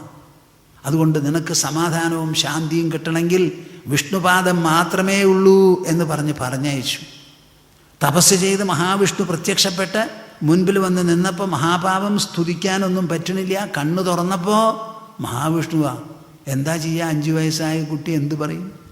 അപ്പോഴാണ് ആർക്കും ഊതി ഒന്നാന്തരം ശബ്ദം പുറപ്പെടുവിക്കുന്ന ശംഖ് കയ്യിലുണ്ട്. ശംഖ് ചക്ര ഗദാപാണിയാണല്ലോ. ആ ശംഖ് കൊണ്ട് കവിൾത്തടം ഒന്ന് തലോടിയപ്പോൾ വേണ്ടതുപോലെ സ്തുതിക്കാനുള്ള ശക്തിയൊക്കെ ആ കുട്ടിക്ക് കിട്ടി. എന്നിട്ട് ആ കുട്ടി ആദ്യം പറയുകയാണ്, കേട്ടോളൂ കേട്ടോളൂ. യോന്തഃ പ്രവിശ്യ മമ വാചമിമാം പ്രസുപ്താം സഞ്ജീവയത്യഖിലശക്തിധരസ്വധാംന അന്യാംശ ഹസ്തചരണശ്രവണത്വഗാദീൻ പ്രാണാൻ നമോ ഭഗവതേ പുരുഷായ തുഭ്യം. ഞാൻ നിങ്ങളോട് പറഞ്ഞു എന്ത്? ശ്രീമദ് ഭാഗവതം എന്ന് പറയുന്നത് പരബ്രഹ്മത്തെയും പരമാത്മാവിനെയും പരമേശ്വരനെയും മാറി മാറി മാറി മാറി വിവരിച്ചു തരികയാണ് നിങ്ങൾക്ക്. ഈശ്വരൻ എവിടെയാ? യോന്തഃ പ്രവിശ്യ മമ വാചമിമാം പ്രസുപ്താം. ആരാണോ എൻ്റെ ശരീരത്തിൻ്റെ ഉള്ളിൽ പ്രവേശിച്ച് ഉറങ്ങിക്കിടക്കുന്ന ശബ്ദത്തെ ഉണർത്തി ശബ്ദനാളത്തിലൂടെ 48ഉം 51ഉം അക്ഷരങ്ങളായി ഈ ദൃശ്യപ്രപഞ്ചത്തെ അതിശയിക്കുന്ന ഒരു വാക്പ്രപഞ്ചം, ഒരു ശബ്ദപ്രപഞ്ചം രചിക്കാൻ നമ്മുടെ നാവും ശബ്ദനാളവും മാത്രം മതി. അങ്ങനെ എല്ലാ വാക്കുകളെയും ഉജ്ജീവിപ്പിച്ച് പ്രാണനെയും ഉജ്ജീവിപ്പിച്ച് കൈകാലുകളെ പ്രവർത്തിപ്പിച്ച് ശ്രവണേന്ദ്രിയത്തെ എല്ലാറ്റിനെയും ഉജ്ജീവിപ്പിക്കുന്നത് ആ ഉൾ സാന്നിധ്യമായ പരമപുരുഷന് അങ്ങയ്ക്ക് നമസ്കാരം. അപ്പം ഭഗവാനെ സ്തുതിക്കുകയാണ്. വിഷ്ണു മുമ്പിൽ നിൽക്കണു. ആ സമയത്ത് പറയണു, അങ്ങ് വാസ്തവത്തിൽ എൻ്റെ തന്നെ ഉള്ളിലുള്ള പരമപുരുഷ സാന്നിധ്യമാണ്. അപ്പം ഈശ്വരൻ എവിടെയാ എന്നുള്ള കാര്യം നിങ്ങൾക്ക് മനസ്സിലാവുന്നുണ്ടോ? ഉണ്ടോ എൻ്റെ കൂട്ടരെ? 13ാമത്തെ കൊല്ലാണത്. എവിടെയാ നിങ്ങൾ ഈ തേടണേന്നാണ് ഞാൻ ചോദിക്കുന്നത്. ഭഗവാനെ തേടണ്ട. ഭഗവാൻ ഉണ്ട്. ആ ഉള്ളത് നിങ്ങളുടെ ഉള്ളിലുള്ള പ്രതിശ്വാസത്തിലുണ്ട്, മനസ്സിൻ്റെ പ്രതിസ്പന്ദനത്തിലുണ്ട്, ബുദ്ധിയുടെ വിചാരത്തിലുണ്ട്, ഹസ്തപാദ ചലനങ്ങളിലുണ്ട്, സർവ്വദിക്കിലുമുണ്ട്. ഇല്ലാത്തിടമില്ല. ഇല്ല ഇല്ല. അധോക്ഷജാലംഭമിഹാശുഭാത്മനഃ ശരീരിണഃ സംസൃതി ചക്രശാദനം തദ്ബ്രഹ്മ നിർവാണസുഖം വിദുർബുധാഃ തതോ ഭജധ്വം ഹൃദയേ ഹൃദീശ്വരം. 7 വയസ്സായ പ്രഹ്ലാദൻ, ശൃംഗി 5 വയസ്സായ ധ്രുവൻ, 7 വയസ്സായ പ്രഹ്ലാദൻ. അധോക്ഷജാലംഭമിഹാശുഭാത്മനഃ. ഭഗവാനെ അധോക്ഷജൻ എന്നാണ് ഡിസ്ക്രൈബ് ചെയ്യുന്നത്, വിവരിക്കുന്നത്. അധോക്ഷജൻ എന്ന് പറഞ്ഞാൽ എന്താ?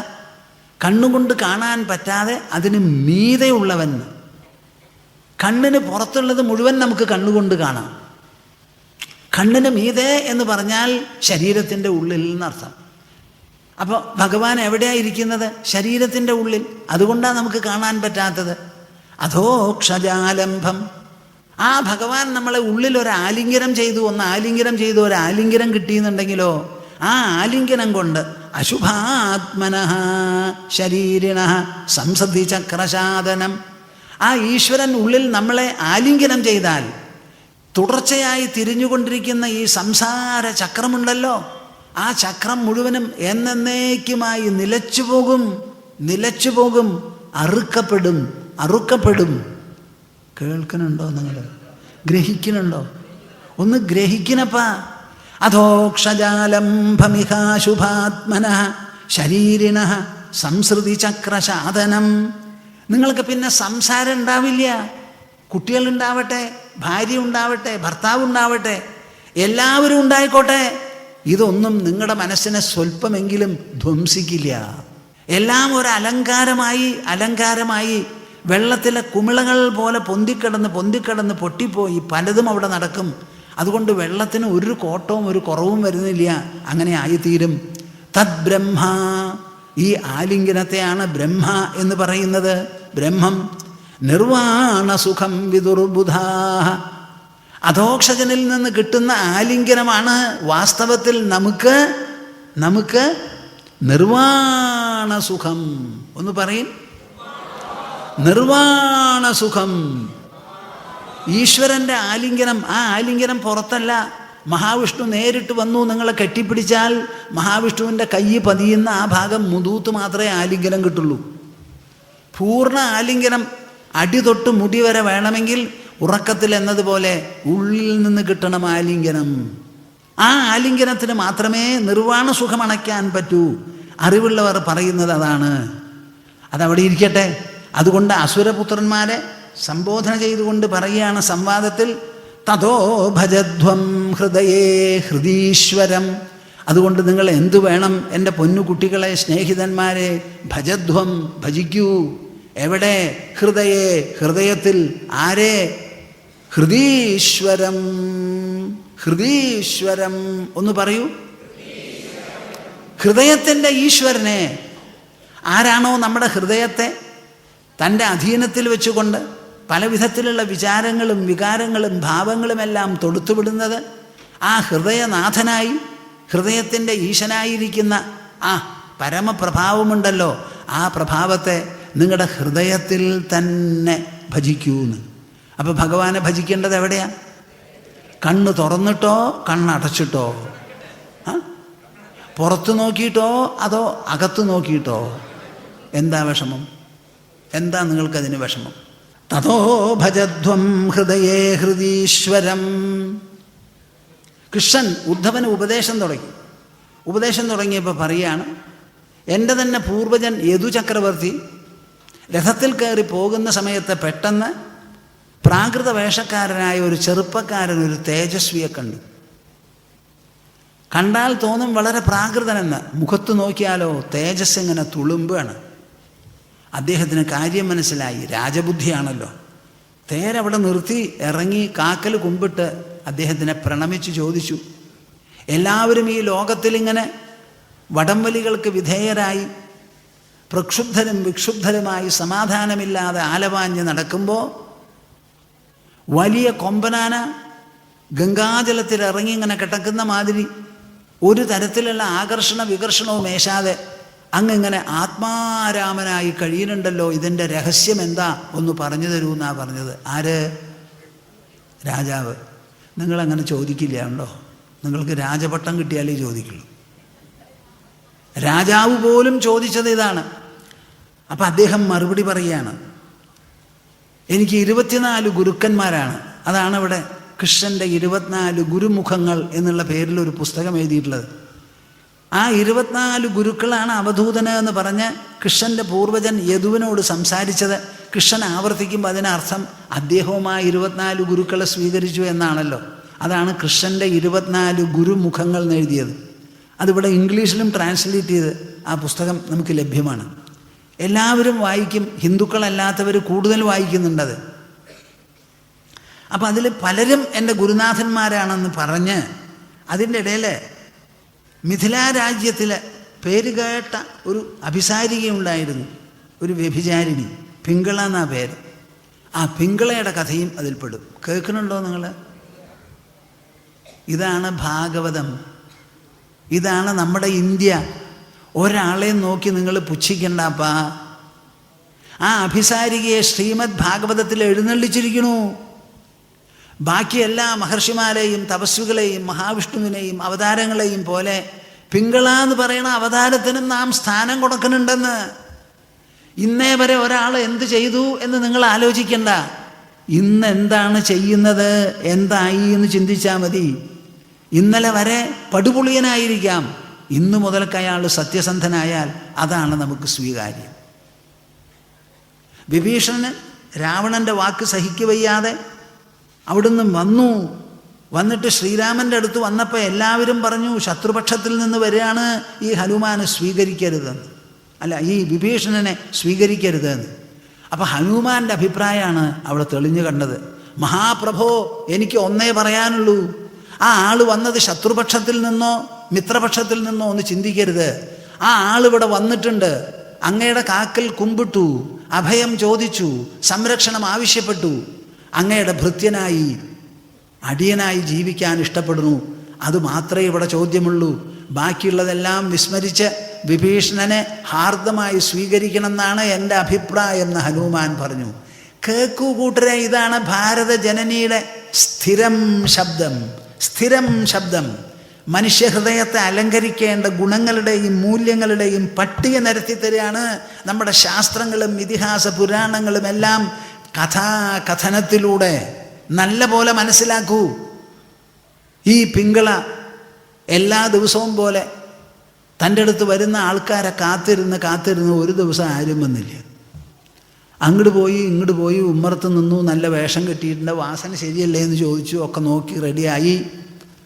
അവസാനം ഇനി ആരും വരില്ല എന്ന് നിരാശയോടുകൂടി അവിടെ മടങ്ങി ചെന്നു. കിടക്കയിൽ കിടന്നപ്പോൾ കിടപ്പുറക്കണില്ല. കുറേ നേരം ദീർഘശ്വാസം, പരിതാപമെല്ലാമായി. ആ സമയത്ത് എന്തോ അവിടെ ഒരു പടം വെച്ചിട്ടുണ്ടായിരുന്നു മഹാവിഷ്ണുവിൽ. അത് നോക്കിയപ്പോൾ പെട്ടെന്നൊരു തത്വവിചാരം മനസ്സിലങ്ങോട്ട് ഉദിച്ചു. വളരെ വിശേഷമായി പറയുന്നുണ്ട് ആ ഭാഗം. അതിൽ ഒരു ശ്ലോകം മാത്രം ഞാൻ നിങ്ങളോട് പറയാം. സന്തം സമീപേ രമണം രതിപ്രദം വിത്തപ്രദം നിത്യമിമം വിഹായ അകാമദം ദുഃഖഭയാധിശോകമോഹപ്രദം തുച്ഛമഹം ഭജേജ്ഞാ. സന്തം സമീപേ രമണം രതിപ്രദം വിത്തപ്രദം നിത്യമിമം വിഹായ. ഞാൻ വല്ലാത്തൊരു തെറ്റ് ചെയ്തു. എന്താ തെറ്റ്? സന്തം സമീപേ, ഏറ്റവും സമീപസ്ഥനായി എൻ്റെ ഉള്ളിലിരിക്കണു. സമീപം എന്നുള്ള വാക്കിന് എന്താ അർത്ഥം? ഇപ്പം നിങ്ങൾ അനവധി ആൾക്കാർ വരിയായിട്ടിരിക്കണു. അങ്ങേ അറ്റത്താൾ ദൂരത്താണ്, ഈ മുമ്പിലിരിക്കുന്ന ആൾ കൂടുതൽ സമീപമാണ്. ഈ സ്റ്റേജ് അതിലും സമീപമാണ്, ഈ ടേബിൾ അതിലും സമീപമാണ്. അത് കഴിഞ്ഞ് അടുത്തടുത്ത് വന്നാൽ എൻ്റെ ശരീരം പിന്നെയും സമീപമാണ്. ശരീരത്തേക്കാൾ സമീപസ്ഥമാണ് മനസ്സ്, മനസ്സിനേക്കാൾ സമീപസ്ഥമാണ് ബുദ്ധി, അതിനേക്കാൾ സമീപസ്ഥമാണ്, കേൾക്കുന്നുണ്ടോ, അഹങ്കാരം. അതിലും സമീപസ്ഥമാണ് താൻ, ഞാൻ എന്ന് പറയുന്ന ആ ഉൾസത്ത. സന്തം സമീപേ, ഏറ്റവും അടുത്ത് തൻ്റെ ഉള്ളിൽ. സന്തം സദാ സ്ഥിതി ചെയ്യുന്ന. രമണം രതിപ്രദം വിത്തപ്രദം നിത്യം. ബാക്കിയുള്ളതൊക്കെ അനിത്യവസ്തുക്കളാണ്. ഞാൻ എന്ന് പറയുന്നത് മാത്രമാണ് അഴിവില്ലാത്തത്, മാറ്റമില്ലാത്തത്, പരിവർത്തനമില്ലാത്തത്, സ്ഥിരം നിലനിൽക്കുന്നത്. നിങ്ങളുടെ ഞാൻ ഒഴികെ ബാക്കിയൊക്കെ മാറുന്നു. ശരീരം മാറുന്നു, മനസ്സ് മാറുന്നു, ബുദ്ധി മാറുന്നു, അഹങ്കാരത്തിനുമുണ്ട് മാറ്റം. ലോകവസ്തുക്കൾ സദാ പ്രകമ്പിച്ചുകൊണ്ടിരിക്കുകയാണ്. അങ്ങനെയുള്ള ലോകജീവിതത്തിലെ അനുഭവങ്ങളെല്ലാം വെച്ച് നോക്കുമ്പോൾ നമുക്ക് നമ്മുടെ ഉള്ളിലുള്ള ഞാൻ മാത്രമേ സ്ഥിരമായിട്ടുള്ളൂ. ആ ആത്മസത്യമുണ്ടല്ലോ, നിത്യസാന്നിധ്യം, അതിനെ വിട്ട് അതെങ്ങനത്തതാ? രമണം രതിപ്രദം വിത്തപ്രദം. അതാണ് വാസ്തവത്തിൽ എന്നെ രമിപ്പിക്കുന്നത്. സ്ത്രീ പുരുഷന്മാർ തമ്മിൽ രമണം നടക്കുന്നുണ്ടെങ്കിലും ഓരോരുത്തർക്കും കിട്ടുന്ന ആരമണം തൻ്റെ മനസ്സ്, തൻ്റെ ശരീരത്തിൽ രചിക്കുന്നതാണ്, പുറമേ അല്ല. മനസ്സിലാവുന്നുണ്ടോ? അത് വ്യാഖ്യാനിക്കേണ്ട ആവശ്യമില്ലല്ലോ. നമ്മുടെ സന്തോഷം നമുക്ക് നമ്മുടെ ഉള്ളിൽ തരുന്നതാണ്. തൻ്റെ ശരീരത്തിൻ്റെ യുവത്വം, ആ യുവത്വം അത് സ്വയം രചിക്കുന്നതാണ് രമണം, ആരമണത്വം. രതിപ്രദം, രതിസുഖവും അത് തന്നെ. വിത്തപ്രദം, നമ്മുടെ ശരീരവും കയ്യും കാലും ഇളകി അധ്വാനിച്ച് കിട്ടുന്നതാണ് നമുക്ക് പണം. അങ്ങനെ രമണനും രതിപ്രദനും വിത്തപ്രദനും നിത്യമായി എൻ്റെ ഉള്ളിൽ പ്രകാശിച്ചു കൊണ്ടിരിക്കെ, സന്നിഹിതനായിരിക്കെ, ആ ആളെ വിസ്മരിച്ചു, ഞാൻ മറന്നു കളഞ്ഞു. എന്നിട്ടോ അകാമദം ദുഃഖഭയാധിശോകമോഹപ്രദം. ഓരോ പേക്കോലങ്ങളും ഇങ്ങോട്ട് വന്നു, വൺ ആഫ്റ്റർ ദി അതർ, ഒന്നിനു പുറകെ മറ്റൊന്ന്. അവരാരെങ്കിലും എനിക്ക് ഞാൻ ആവശ്യപ്പെട്ടത് തന്നോ? തന്നില്ലല്ലോ. തന്നിട്ടുണ്ടെങ്കിൽ ഞാൻ രണ്ടാമതൊരാളുടെ പിന്നാലെ പോവോ? ഒരു മിണ്ടാതെ. ഒരാൾ വന്നു, കുറേ സമയം ചെലവ് ചെയ്തു, ആ ആൾ പോയി. അയ്യോ, എനിക്ക് മനസ്സിന് വിഷമായി. രണ്ടാമതൊരാളെ അന്വേഷിച്ചു. ഞാൻ ആവശ്യപ്പെടുന്നതൊന്നും അവർക്ക് സമൃദ്ധിയായിട്ടോ നിത്യമായിട്ടോ തരാൻ പറ്റിയില്ല. നേരെ മറിച്ചോ അകാമദം, ഞാൻ ആവശ്യപ്പെടാത്ത ആവലാദികൾ മുഴുവൻ അവർ തന്നു. അയ്യോ, ഞാൻ എന്താ ഈ ചെയ്യുന്നത്? ഈ മഹാപാമ എവിടെ കൊണ്ടുവയ്ക്കും? ചിലരൊക്കെ പറയണു മരിച്ചതിന് ശേഷം എണ്ണയിലിട്ട് വറക്കുന്നൊക്കെ പറയുന്നുണ്ടല്ലോപ്പാ. ഏതെണ്ണ എവിടെയാണാവോ? ഇങ്ങനെ കിടന്നാൽ ഉറക്കമില്ല, ദീർഘശ്വാസം, വേർപ്പ്. അകാമദം ദുഃഖഭയാധിശോകമോഹപ്രദം. ദുഃഖം, ഭയം, ആധി, ശോകം, മോഹം, ഇതെല്ലാമാണ് ഓരോരുത്തരും എനിക്ക് തന്നത്. അങ്ങനെ തരുന്ന തുച്ഛമഹം ഭജേജ്ഞ. ഈ തുച്ഛന്മാർ ആരാണ് അഭിസാരികയുടെ അടുത്ത് പോവുക? കൊള്ളാവുന്നവരാരെങ്കിലും പോവോ? നിങ്ങൾക്ക് സംശയമുണ്ടല്ലേ? കൊള്ളാവുന്നവരാരെങ്കിലും പോവോ ഒരു വ്യഭിചാരിൻ്റെ അടുത്ത്? അപ്പം ഇവിടെ വരുന്നവരൊക്കെ എന്ത് പേക്കോലങ്ങളാ. അവർക്ക് ലോകത്തിൽ ഒരു സ്ഥാനവും ഇല്ല, കുടുംബത്തും ഇല്ല, സമാജത്തും ഇല്ല, സ്വർഗത്തിലും ഇല്ല, നരകത്തിലും ഇല്ല. ഒന്നിനും കൊള്ളാത്ത പടുവിഡ്ഢികളാവർ. അവരുടെ പിന്നാലെ ഞാൻ പോയില്ലോ. അറിവില്ലാത്തതിൻ്റെ പേരിൽ എന്നോളം ബുദ്ധിശൂന്യയായി ഈ മിഥിലാപുരിയിൽ ആരും തന്നെ ഇല്ല എന്നിങ്ങനെ അനുശോചിക്കുന്നു. ഇതിൽ എനിക്ക് നിങ്ങളോട് പറയാനുള്ളത് എന്താണെന്ന് വെച്ചാൽ, സന്തം സമീപേ രമണം രതിപ്രദം. അതാണ് ഈ പിങ്കള പറയുന്ന പാട്ടിൽ നിന്ന് നമുക്ക് മനസ്സിലാവുന്നത് എന്താ? നിത്യസാന്നിധ്യമായ മഹാപ്രഭു, ലോകപ്രഭു കുടികൊള്ളുന്നത് നമ്മുടെ ഹൃദയത്തിൻ്റെ ഉള്ളിലാണ്. ഏറ്റവും അടുത്ത്, ഏറ്റവും സമീപസ്ഥം. നമ്മുടെ ശരീരവും കൂടി കണ്ണു തുറന്ന് കണ്ടാലും കൈ കൊണ്ട് തൊട്ടാലുമേ ഉണ്ട് എന്നറിയുള്ളൂ. ഇത് കണ്ണു തുറക്കണ്ട, മനസ്സുകൊണ്ട് ചിന്തിക്കണ്ട, ബുദ്ധി കൊണ്ട് ആലോചിക്കണ്ട. തൻ്റെ ഉള്ളിൽ നിത്യമായ ഉണർവായി പ്രകാശിക്കുന്നു. അതാണ് ദൈവം. ആ ദൈവത്തെ ഈ വ്യഭിചാരിണി പറയണത് നിങ്ങളൊന്ന് കേൾക്കൂ. സുഹൃത് പ്രേഷ്ഠതമോ നാഥ ആത്മാചായം ശരീരിണാം തം വിക്രീയ ആത്മനൈവാഹം രമേ അനേന യഥാരമ. ഇത്ര നാളും ഞാൻ ചെയ്തത് തെറ്റാണ്, സമ്മതിച്ചു, അകൃത്യമാണ്, സ്വീകരിച്ചു. അതൊക്കെ പഴംപുരാണമാണ് എനിക്ക്. ഞാനിപ്പോൾ ഒരു തീരുമാനത്തിലെത്തുന്നുണ്ട്. സുഹൃത് പ്രേഷ്ഠതമോ നാഥ. സുഹൃത്, ഹിതകാരി, എപ്പോഴും വിശ്വസിക്കാവുന്ന ഒരു സുഹൃത്താണ് അദ്ദേഹം. പ്രേഷ്ഠതമഃ, ഇഷ്ടപ്പെട്ട വസ്തുക്കളിൽ വെച്ച് ഏറ്റവും മികച്ച പ്രിയനാണ്. നാഥ, എല്ലാറ്റിൻ്റെയും നാഥൻ, പ്രാണനാഥനാണ്. ആത്മാചായം ശരീരിണാം. ഭാഗവതം പഠിപ്പിച്ചു തരണത് കേൾക്കൂ. ആത്മാചായം ശരീരിണാം. ശരീരമുള്ളവരിൽ എല്ലാവരിലും തന്നെ ആത്മാവായി പ്രകാശിക്കുന്നവനാണ്. ഭഗവാനെ വിവരിക്കുന്നത് നിങ്ങൾ കേൾക്കുന്നുണ്ടോ? ആര്? പിങ്കളയുടെ മുഖത്തിലൂടെയാണ് ഈ വിവരണം വരുന്നത്. സുഹൃത് പ്രേഷ്ഠതമോ നാഥ ആത്മാചായം ശരീരിണാം. ആ മഹാപ്രഭുവിനെ ഞാൻ എന്താ ചെയ്യാൻ പോണേ? തം വിക്രീയ ആത്മനൈവാഹം. ഇത്ര നാളും ഈ വരുന്ന പേക്കോലങ്ങൾക്ക് കുറച്ച് സമയത്തിന് വേണ്ടി ഞാൻ എന്നെ കൊടുത്തു. ഈ ഉൾപ്രഭു മഹാപ്രഭുവിന് വേണ്ടി ഞാൻ എൻ്റെ പരിപൂർണമായ വ്യക്തിത്വം ഇന്നേക്ക് അങ്ങോട്ട് കൊടുക്കാൻ പോവുക, എടുത്തോളൂ എന്ന്. അപ്പം എൻ്റെ ശരീരത്തിനെയും മനസ്സിനെയും എല്ലാറ്റിനെയും കൊടുത്ത് ഞാൻ അദ്ദേഹത്തിനെ വാങ്ങി. മഹാലക്ഷ്മി എങ്ങനെ മഹാവിഷ്ണുവോടുകൂടി സന്തോഷിച്ച് വാഴുന്നുവോ അതുപോലെ ഞാനും രമിച്ച് സന്തോഷിച്ച് വാഴാം. ഇതാരാ അത് പറയുന്നത്? പിങ്കള. നിങ്ങൾക്ക് എത്ര നേരം വേണം ഇത് പറയാൻ? പിങ്കളയാവണോ? നിങ്ങൾ കേൾക്കുന്നുണ്ടപ്പാ? എവിടെ കാണും ഇങ്ങനെ ഒരു ശാസ്ത്രം?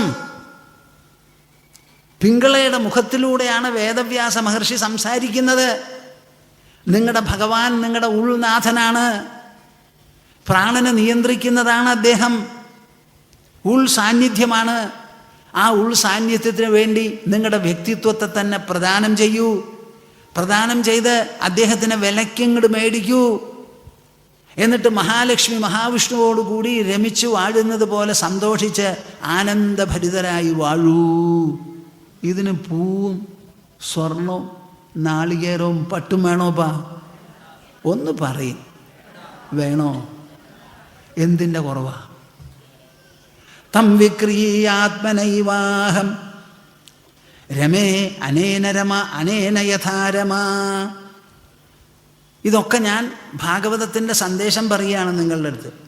നവയോഗി സംഭാഷണത്തിൽ ഹരി പറയാണ്, വിസൃജതി ഹൃദയം നയസ്യ സാക്ഷാത് ഹരിരവശാഭിഹിതോപ്യഘൗഘനാശ പ്രണയരശനയ ധൃതാംഘ്രിപത്മ സഭവതി ഭാഗവത പ്രധാന ഉക്തഃ.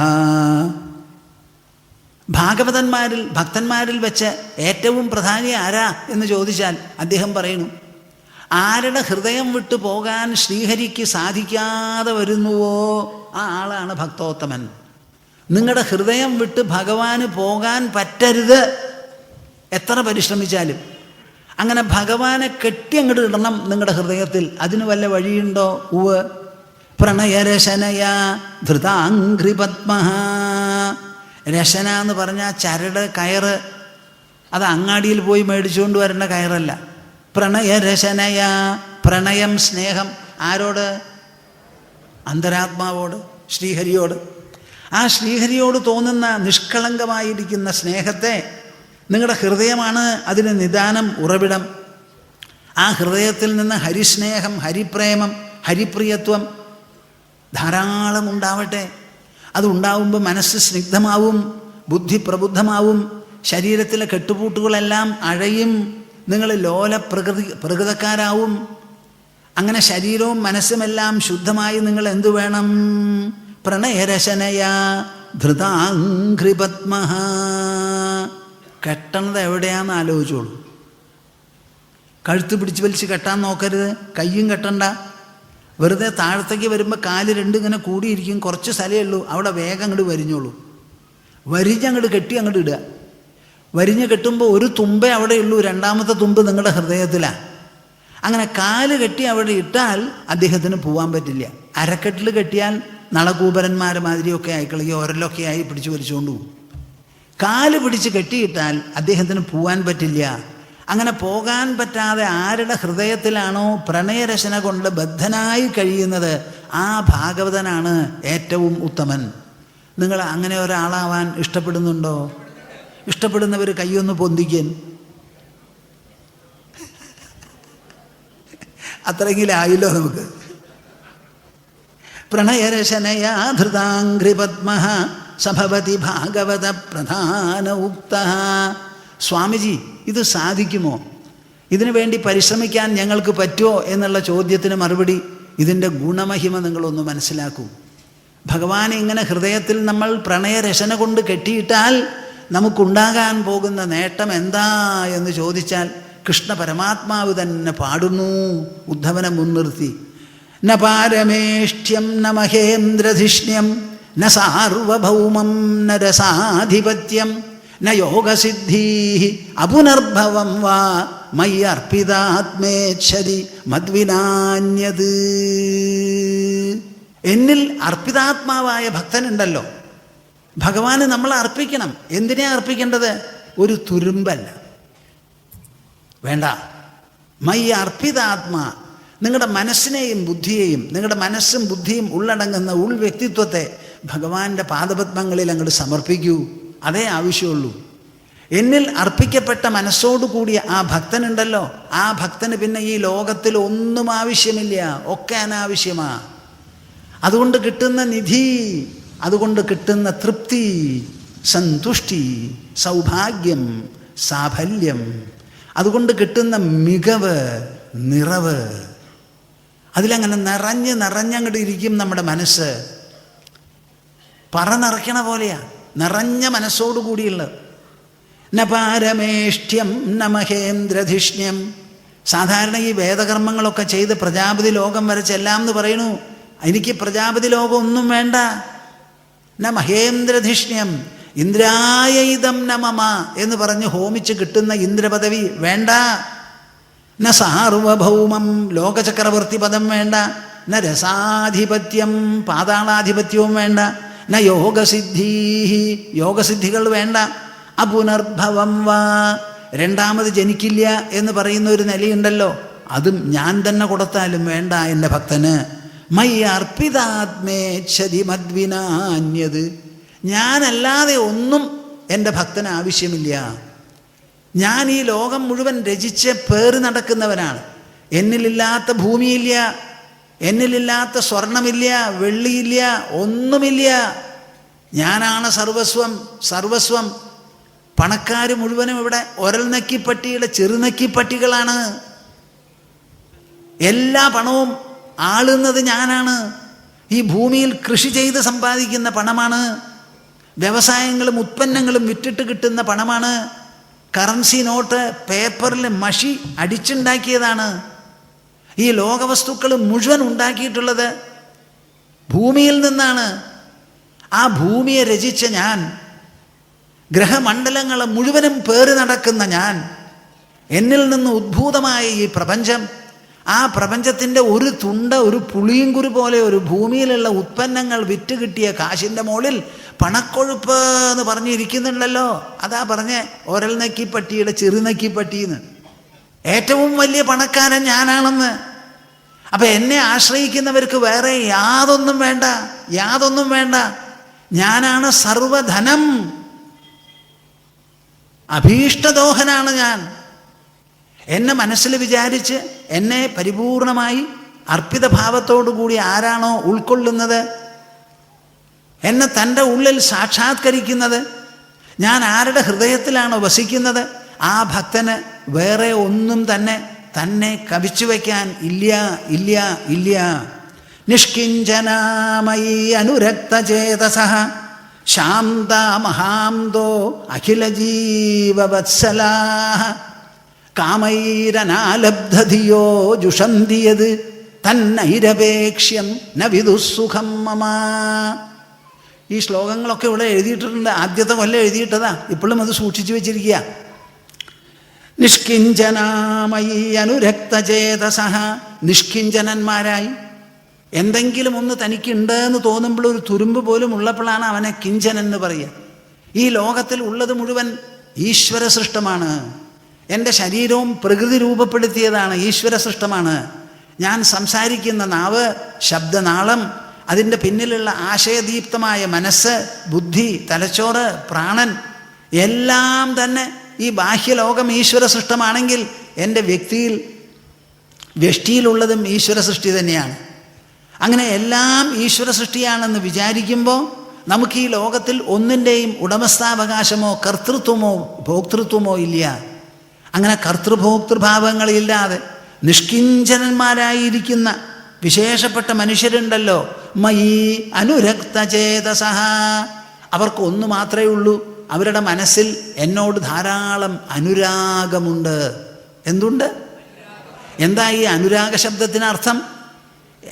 നിങ്ങൾക്ക് ഏതെങ്കിലും ഒരു വസ്തുവോടോ ഒരു വ്യക്തിയോടോ അനുരാഗം തോന്നിയാൽ ആ അനുരാഗം സ്വതവേ അനുരഞ്ജിപ്പിക്കുന്നതാണ്. സ്നേഹമുണ്ടെങ്കിൽ അവിടെ തൃപ്തിയും സന്തോഷവുമുണ്ട്. അതൊരു തരത്തിലുള്ള രസമാണ്.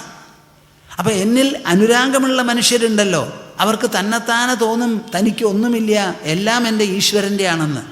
കാമൈ ശാന്ത മഹാന്തോ അഖില ജീവവത്സലാഃ, അവർ പരമശാന്തന്മാരായി ആശകളെല്ലാം പോയി മഹത്തായ ഒരു ലക്ഷ്യമാണ് അവരുടെ മുൻപിൽ.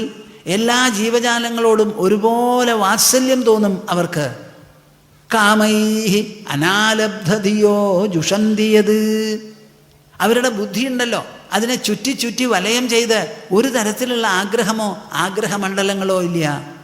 അങ്ങനെ കാമനിർമുക്തമായ ബുദ്ധിയോടുകൂടി അവർ എന്താണോ ജുഷന്തിയത്, ആ ബുദ്ധിയിൽ അവരിങ്ങനെ നുണയനുണ്ടല്ലോ.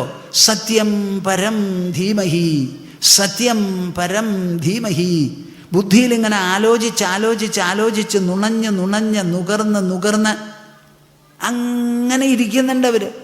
അവർക്കൊരു സുഖം കിട്ടുന്നുണ്ടത്രേ. ആ സുഖം തന്നൈരപേക്ഷ്യം, ഒരു തരത്തിലുള്ള അപേക്ഷ ഒന്നിനുമില്ലാതെ ഇരിക്കുന്നവരാണവർ. ആ നൈരപേക്ഷ്യം എന്ന് പറയുന്ന സുഖം സാധാരണ പ്രാപഞ്ചികന്മാരോ ഭോഗികളോ ഭുക്തന്മാരോ എങ്ങനെ അറിയാനാണ്? എൻ്റെ ഭക്തന് വേറെ ഒന്നും വേണ്ടപ്പാ, ഞാൻ മാത്രം മതി. ബ്രഹ്മലോകം വേണ്ട, പ്രജാപതി ലോകം വേണ്ട, ഇന്ദ്രപദവി വേണ്ട, ചക്രവർത്തി പദം വേണ്ട, പാതാളാധിപത്യം വേണ്ട, യോഗസിദ്ധികളും വേണ്ട, രണ്ടാമത് ജനിക്കില്ല എന്ന് പറയുന്ന അപുനർഭവവും വേണ്ട എനിക്ക്. നിഷ്കിഞ്ചനന്മാരായി ഉള്ളിൽ സർവസമ്പൂർണമായ നിത്യസുഖം അനുഭവിച്ചു കൊണ്ടിരിക്കുന്ന മഹാത്മാക്കളാണ്. അവരുടെ മനസ്സാണ് അഖില ജീവവത്സലമായി അങ്ങനെ പ്രകാശിക്കുന്നത്. അകിഞ്ചനസ്യ ദാന്തസ്യ ശാന്തസ്യ സമചേതസഃ മയാ സന്തുഷ്ടമനസഃ സർവാഃ സുഖമയാ ദിശഃ. അവർ ഉള്ളിൽ മാത്രമാണോ ഈ സുഖം അനുഭവിക്കുന്നത് എന്ന് ചോദിച്ചാൽ ഉദ്ധവ അങ്ങനെയല്ല. അകിഞ്ചനസ്യ ദാന്തസ്യ ശാന്തസ്യ സമചേതസഃ. അകിഞ്ചനൻ, ഒന്നുമില്ലാത്തവൻ, ശാന്തൻ, മനസ്സ് ശാന്തമായവൻ, ദാന്തൻ, ഇന്ദ്രിയങ്ങൾക്ക് നിയന്ത്രണമുള്ളവൻ, സമചേതസഃ, എല്ലാ ദിക്കിലും ഒരുപോലെ നിറഞ്ഞിരിക്കുന്നു ഈശ്വര പ്രകാശം. എൻ്റെ ഉള്ളിൽ പരമാത്മാ എങ്ങനെയോ അതുപോലെയാണ് സർവ്വ അണുക്കളിലും പർവ്വതത്തിലും സമുദ്രത്തിലും ആകാശത്തിലും ഗ്രഹങ്ങളിലും എല്ലാ ദിക്കിലും. അങ്ങനെ സമമായി ഈശ്വര ദർശനം, ഈശ്വര സാക്ഷാത്കാരം, സാന്നിധ്യം അനുഭവിച്ചു കൊണ്ടിരിക്കുന്ന ആ മഹാത്മാവുണ്ടല്ലോ, മയാ സന്തുഷ്ട മനസഃ, എന്നെക്കുറിച്ചുള്ള ആലോചന, സ്മരണ, ഭാവനം ചെയ്യൽ, അതുകൊണ്ട് മാത്രം സന്തുഷ്ട മനസഃ, പൂർണ്ണമായ സന്തോഷം മനസ്സിന് കിട്ടിക്കൊണ്ടിരിക്കുന്നു. അങ്ങനെയുള്ള ഒരാൾ പൂർണ്ണേ മനസി സമ്പൂർണം ജഗത് സർവം സുധാദ്രവൈഃ. കേൾക്കുന്നുണ്ടോ നിങ്ങൾ? പൂർണ്ണേ മനസി, മനസ്സ് പൂർണ്ണമായി എന്നുണ്ടെങ്കിൽ കാണുന്ന ജഗത്ത് മുഴുവനും അമൃത് കൊണ്ടിങ്ങനെ നിറഞ്ഞിരിക്കുകയാണെന്ന്. നിങ്ങളുടെ മനസ്സ് പൂർണ്ണമായാൽ മതി. പൂർണ്ണേ മനസി സമ്പൂർണം ജഗത് സർവം സുധാദ്രവൈഃ. ചെരുപ്പിട്ട് നടക്കുന്ന സമയത്ത് ചെരുപ്പ്, ഒരു പ്ലാസ്റ്റിക് ചെരുപ്പിട്ട് കഴിഞ്ഞാൽ ചെല്ലുന്നിടത്തൊക്കെ പ്ലാസ്റ്റിക് വിരിച്ച മാതിരിയാണ്. അല്ലാണ്ട് പ്ലാസ്റ്റിക് വിരിക്കാൻ വേണ്ടി നിങ്ങൾ കടയിലുള്ളത് മുഴുവൻ മേടിച്ചു കൊണ്ടുവരണ്ട. 2 ചെരുപ്പിട്ട് അങ്ങോട്ട് നടന്നോളൂ, സർവ്വദിക്കിലും പ്ലാസ്റ്റിക് വിരിച്ചതുപോലെയാണ്.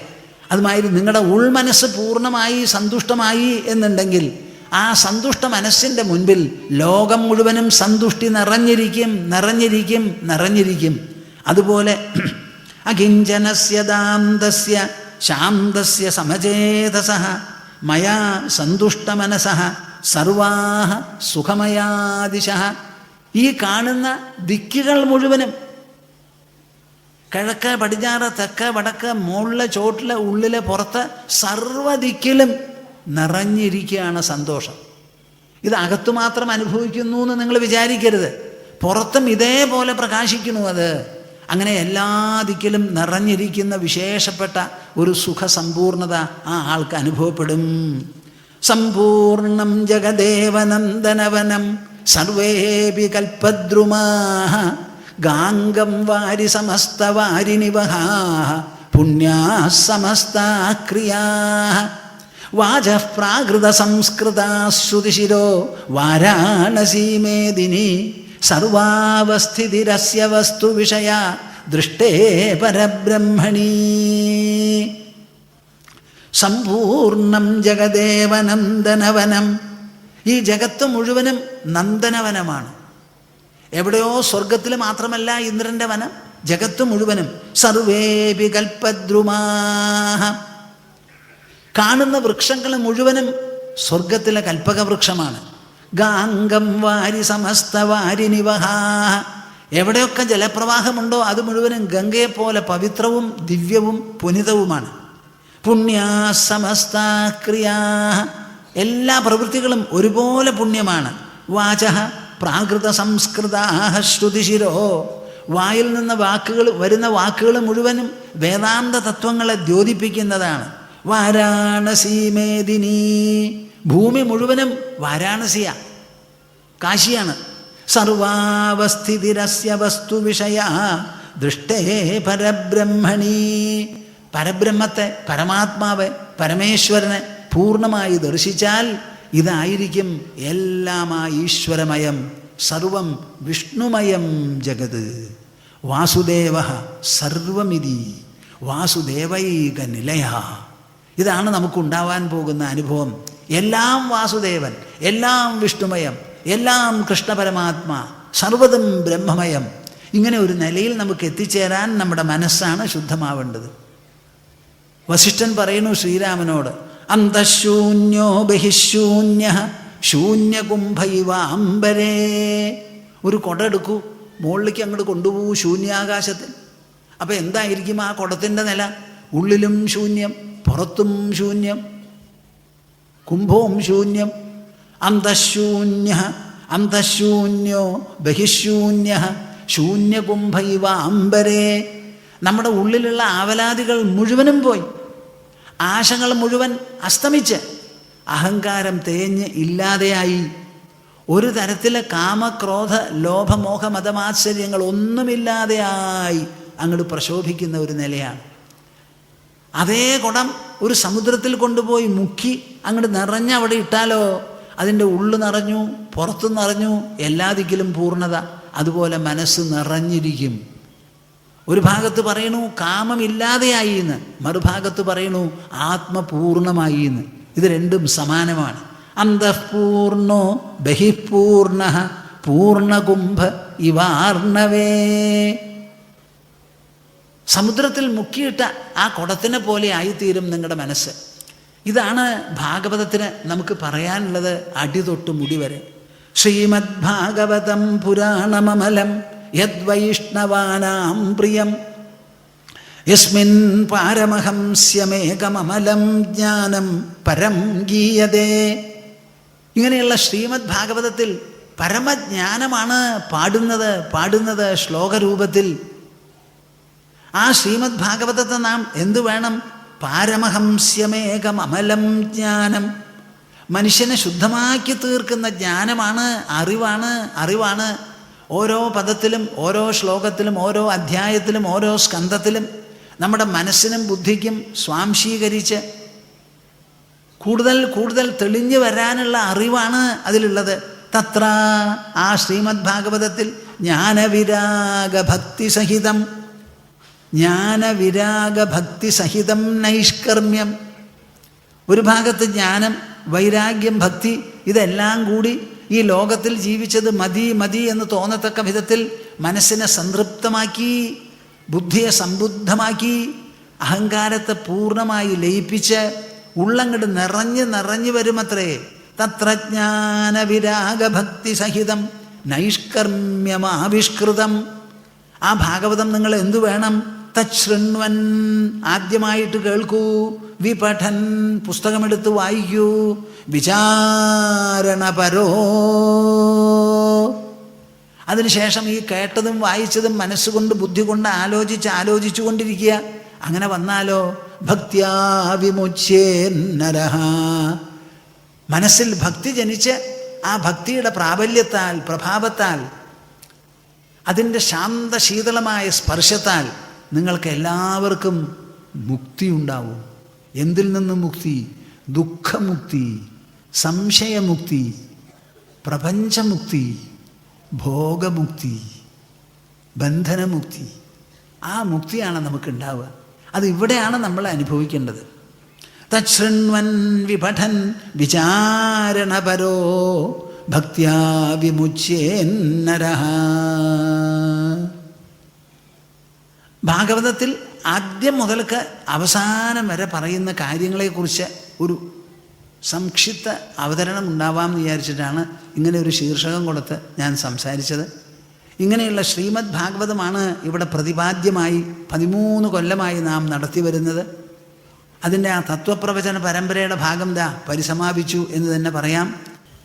അദ്വൈതബോധാബ്ജസഹസ്രരശ്മി ശാന്തേർലതായാ കില കൽപവൃക്ഷഃ സംസാരസന്താപവിനാശചന്ദ്രഃ കൃഷ്ണഃ സദാഹ്ലാദകരോ മമാസ്തു. കർത്തവ്യമസ്തി ന മമേഹ ന കിഞ്ചിദേവ സ്ഥാതവ്യമിത്യതിമനാഃ ഭുവി സംസ്ഥിതോസ്മി സംശാന്തയാ സതതസുപ്തധിയൈവ വൃത്യാ കാര്യം കരോമി ന ച കിഞ്ചിദഹം കരോമി. കാര്യം കരോമി ന ച കിഞ്ചിദഹം കരോമി. ഹരി ഓം, ഹരി ഓം, ഹരി. എല്ലാവരും കൂടി വേണ്ടതുപോലെ ഇരിക്കൂ. ഓ